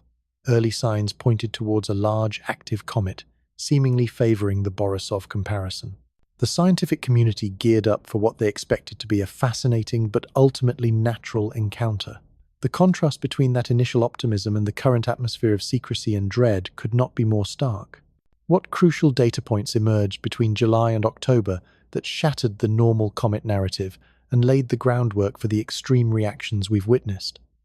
The very first red flag was the mass paradox. As we touched upon earlier but must now examine closely, the initial brightness measurements suggested a potentially enormous object, perhaps 10 to 20 kilometers across. Statistically, finding such a large interstellar object as only the third one detected was incredibly unlikely, a 1 in 10,000 chance, challenging our models of interstellar object populations. But the paradox truly solidified with high-precision astrometry. Despite clearly observed, vigorous outgassing, estimated at 150 kilograms per second, the object's trajectory showed almost no non-gravitational acceleration. It flew like a cannonball, seemingly unaffected by the recoil of its own jets. This demanded an immense mass, calculated to be over 33 billion tons, implying a nucleus diameter greater than 5 kilometers. This massive, dense object was 1 million times more massive than Oumuamua. How could it be so bright if it was only as greater than 5 kilometers? How could it resist the push of its outgassing unless it was incredibly massive? And how could such a massive object be only the third one we find? The contradiction was fundamental, suggesting either bizarre composition, unknown physics, or something non-natural right from the start. Then came the visual anomaly captured by Hubble in July, the sunward glow. The object's coma wasn't symmetrical or swept back into a tail away from the sun, as dictated by radiation pressure. Instead, it extended distinctly towards the sun, roughly twice as far in that direction as sideways, a 10-to-1 ratio when viewed edge-on. This apparent violation of basic physics baffled observers. The proposed explanation by Loeb and Quito, involving large, slowly sublimating ice fragments ejected preferentially from the day side, was physically plausible but required an incredibly specific, fine-tuned, and never-before-seen set of conditions. Another statistical long shot piled onto the first. Was it an incredibly rare natural configuration or a sign of something else influencing the coma's shape? Perhaps the very magnetic field suggested by later hypothetical leaks. The strangeness escalated dramatically with the chemical analysis. The industrial fingerprint. In late August divided by early September, the VLT's UV spectrograph detected abundant nickel atoms in the coma, crucially, without the expected accompanying iron. Nickel and iron are forged together in supernovae and exist in a relatively fixed ratio in all known natural solar system bodies, including the previous interstellar comet Borisov. Producing nickel without iron strongly implies industrial refinement processes used here on Earth. Furthermore, the nickel abundance wasn't static. It increased exponentially, power law of 9, as 3I Atlas approached the Sun, suggesting not passive sublimation, but an active process being fueled or triggered by increasing solar energy. The temperature was also deemed too low to naturally vaporize the refractory minerals containing these metals. This chemical signature was perhaps the single most difficult anomaly to explain naturally. Complementing the strange gas chemistry was the unprecedented polarization of light scattered by the dust in the coma. Measurements showed a signature, negative 2.77% polarization at 7 degrees phase angle, 17 degrees inversion angle, that matched no known comet or asteroid in any existing database. It was unique. Intriguingly, the closest analogues were found among some distant trans-Neptunian objects and the Centaur Pholus in our outer solar system, bodies with very different histories and compositions than typical comets. This suggested the dust grains themselves were physically distinct in size, shape, or surface texture, reinforcing the idea that 3I Atlas was fundamentally different, a distinct type for which we had no category. Beyond its physical properties, the very trajectory seemed improbable. First, the ecliptic alignment. Its path lay almost flat on the plane of the planets, an orientation with only a 0.2%, 1 inch 500, chance for a random interstellar arrival. Second, the retrograde orbit and optimized planetary flybies. Moving opposite the planet's direction along the ecliptic, its timing allowed for convenient close approaches to Venus, Mars, and Jupiter, a configuration calculated to have a staggeringly low probability of 0.005%, 1 inch 20,000, occurring by chance. It looked suspiciously like a pre-planned survey route. Third, the WOW signal coincidence. Its trajectory traced back to within 9 degrees of the origin of the famous 1977 potential SETI signal, another low probability alignment to 0.6%. While individually improbable, the combination of these three orbital peculiarities strained credulity in pure chance, strongly hinting at non-random motion. Finally, adding a visual element to the strangeness were the persistent, though initially controversial, reports of its shape. Even before the hypothetical solar leak might have confirmed it, multiple independent amateur astronomers processing their images reported seeing an elongated, geometric, potentially cylindrical form hidden within the coma. While easily dismissed as artifacts initially, the precedent set by Oumuamua's bizarre shape, combined with the sheer weight of the other verified anomalies associated with 3I Atlas, lent these reports a disturbing plausibility, suggesting its non-natural characteristics might extend to its very structure. These, then, are the foundational scientific anomalies, the 7+ impossible things that defined 3I Atlas before it vanished behind the Sunday. The mass paradox, the sunward glow, the industrial chemistry, the unique polarization, the statistically miraculous trajectory, the wow signal link, and the potential cylindrical shape. It is this extraordinary collection of data, this profound deviation from scientific expectation, that provides the necessary context for understanding the extreme secrecy detailed in Part 1, the global anxiety described in Part 2, the high stakes of the December vigil outlined in Part 3, and the dramatic, potentially revealing events hypothesized to have occurred during the perihelion confession in Part 4. The question wasn't just whether it was a comet, the data screamed that it was unlike anything we had ever seen before, forcing us towards conclusions that were as uncomfortable as they were unavoidable.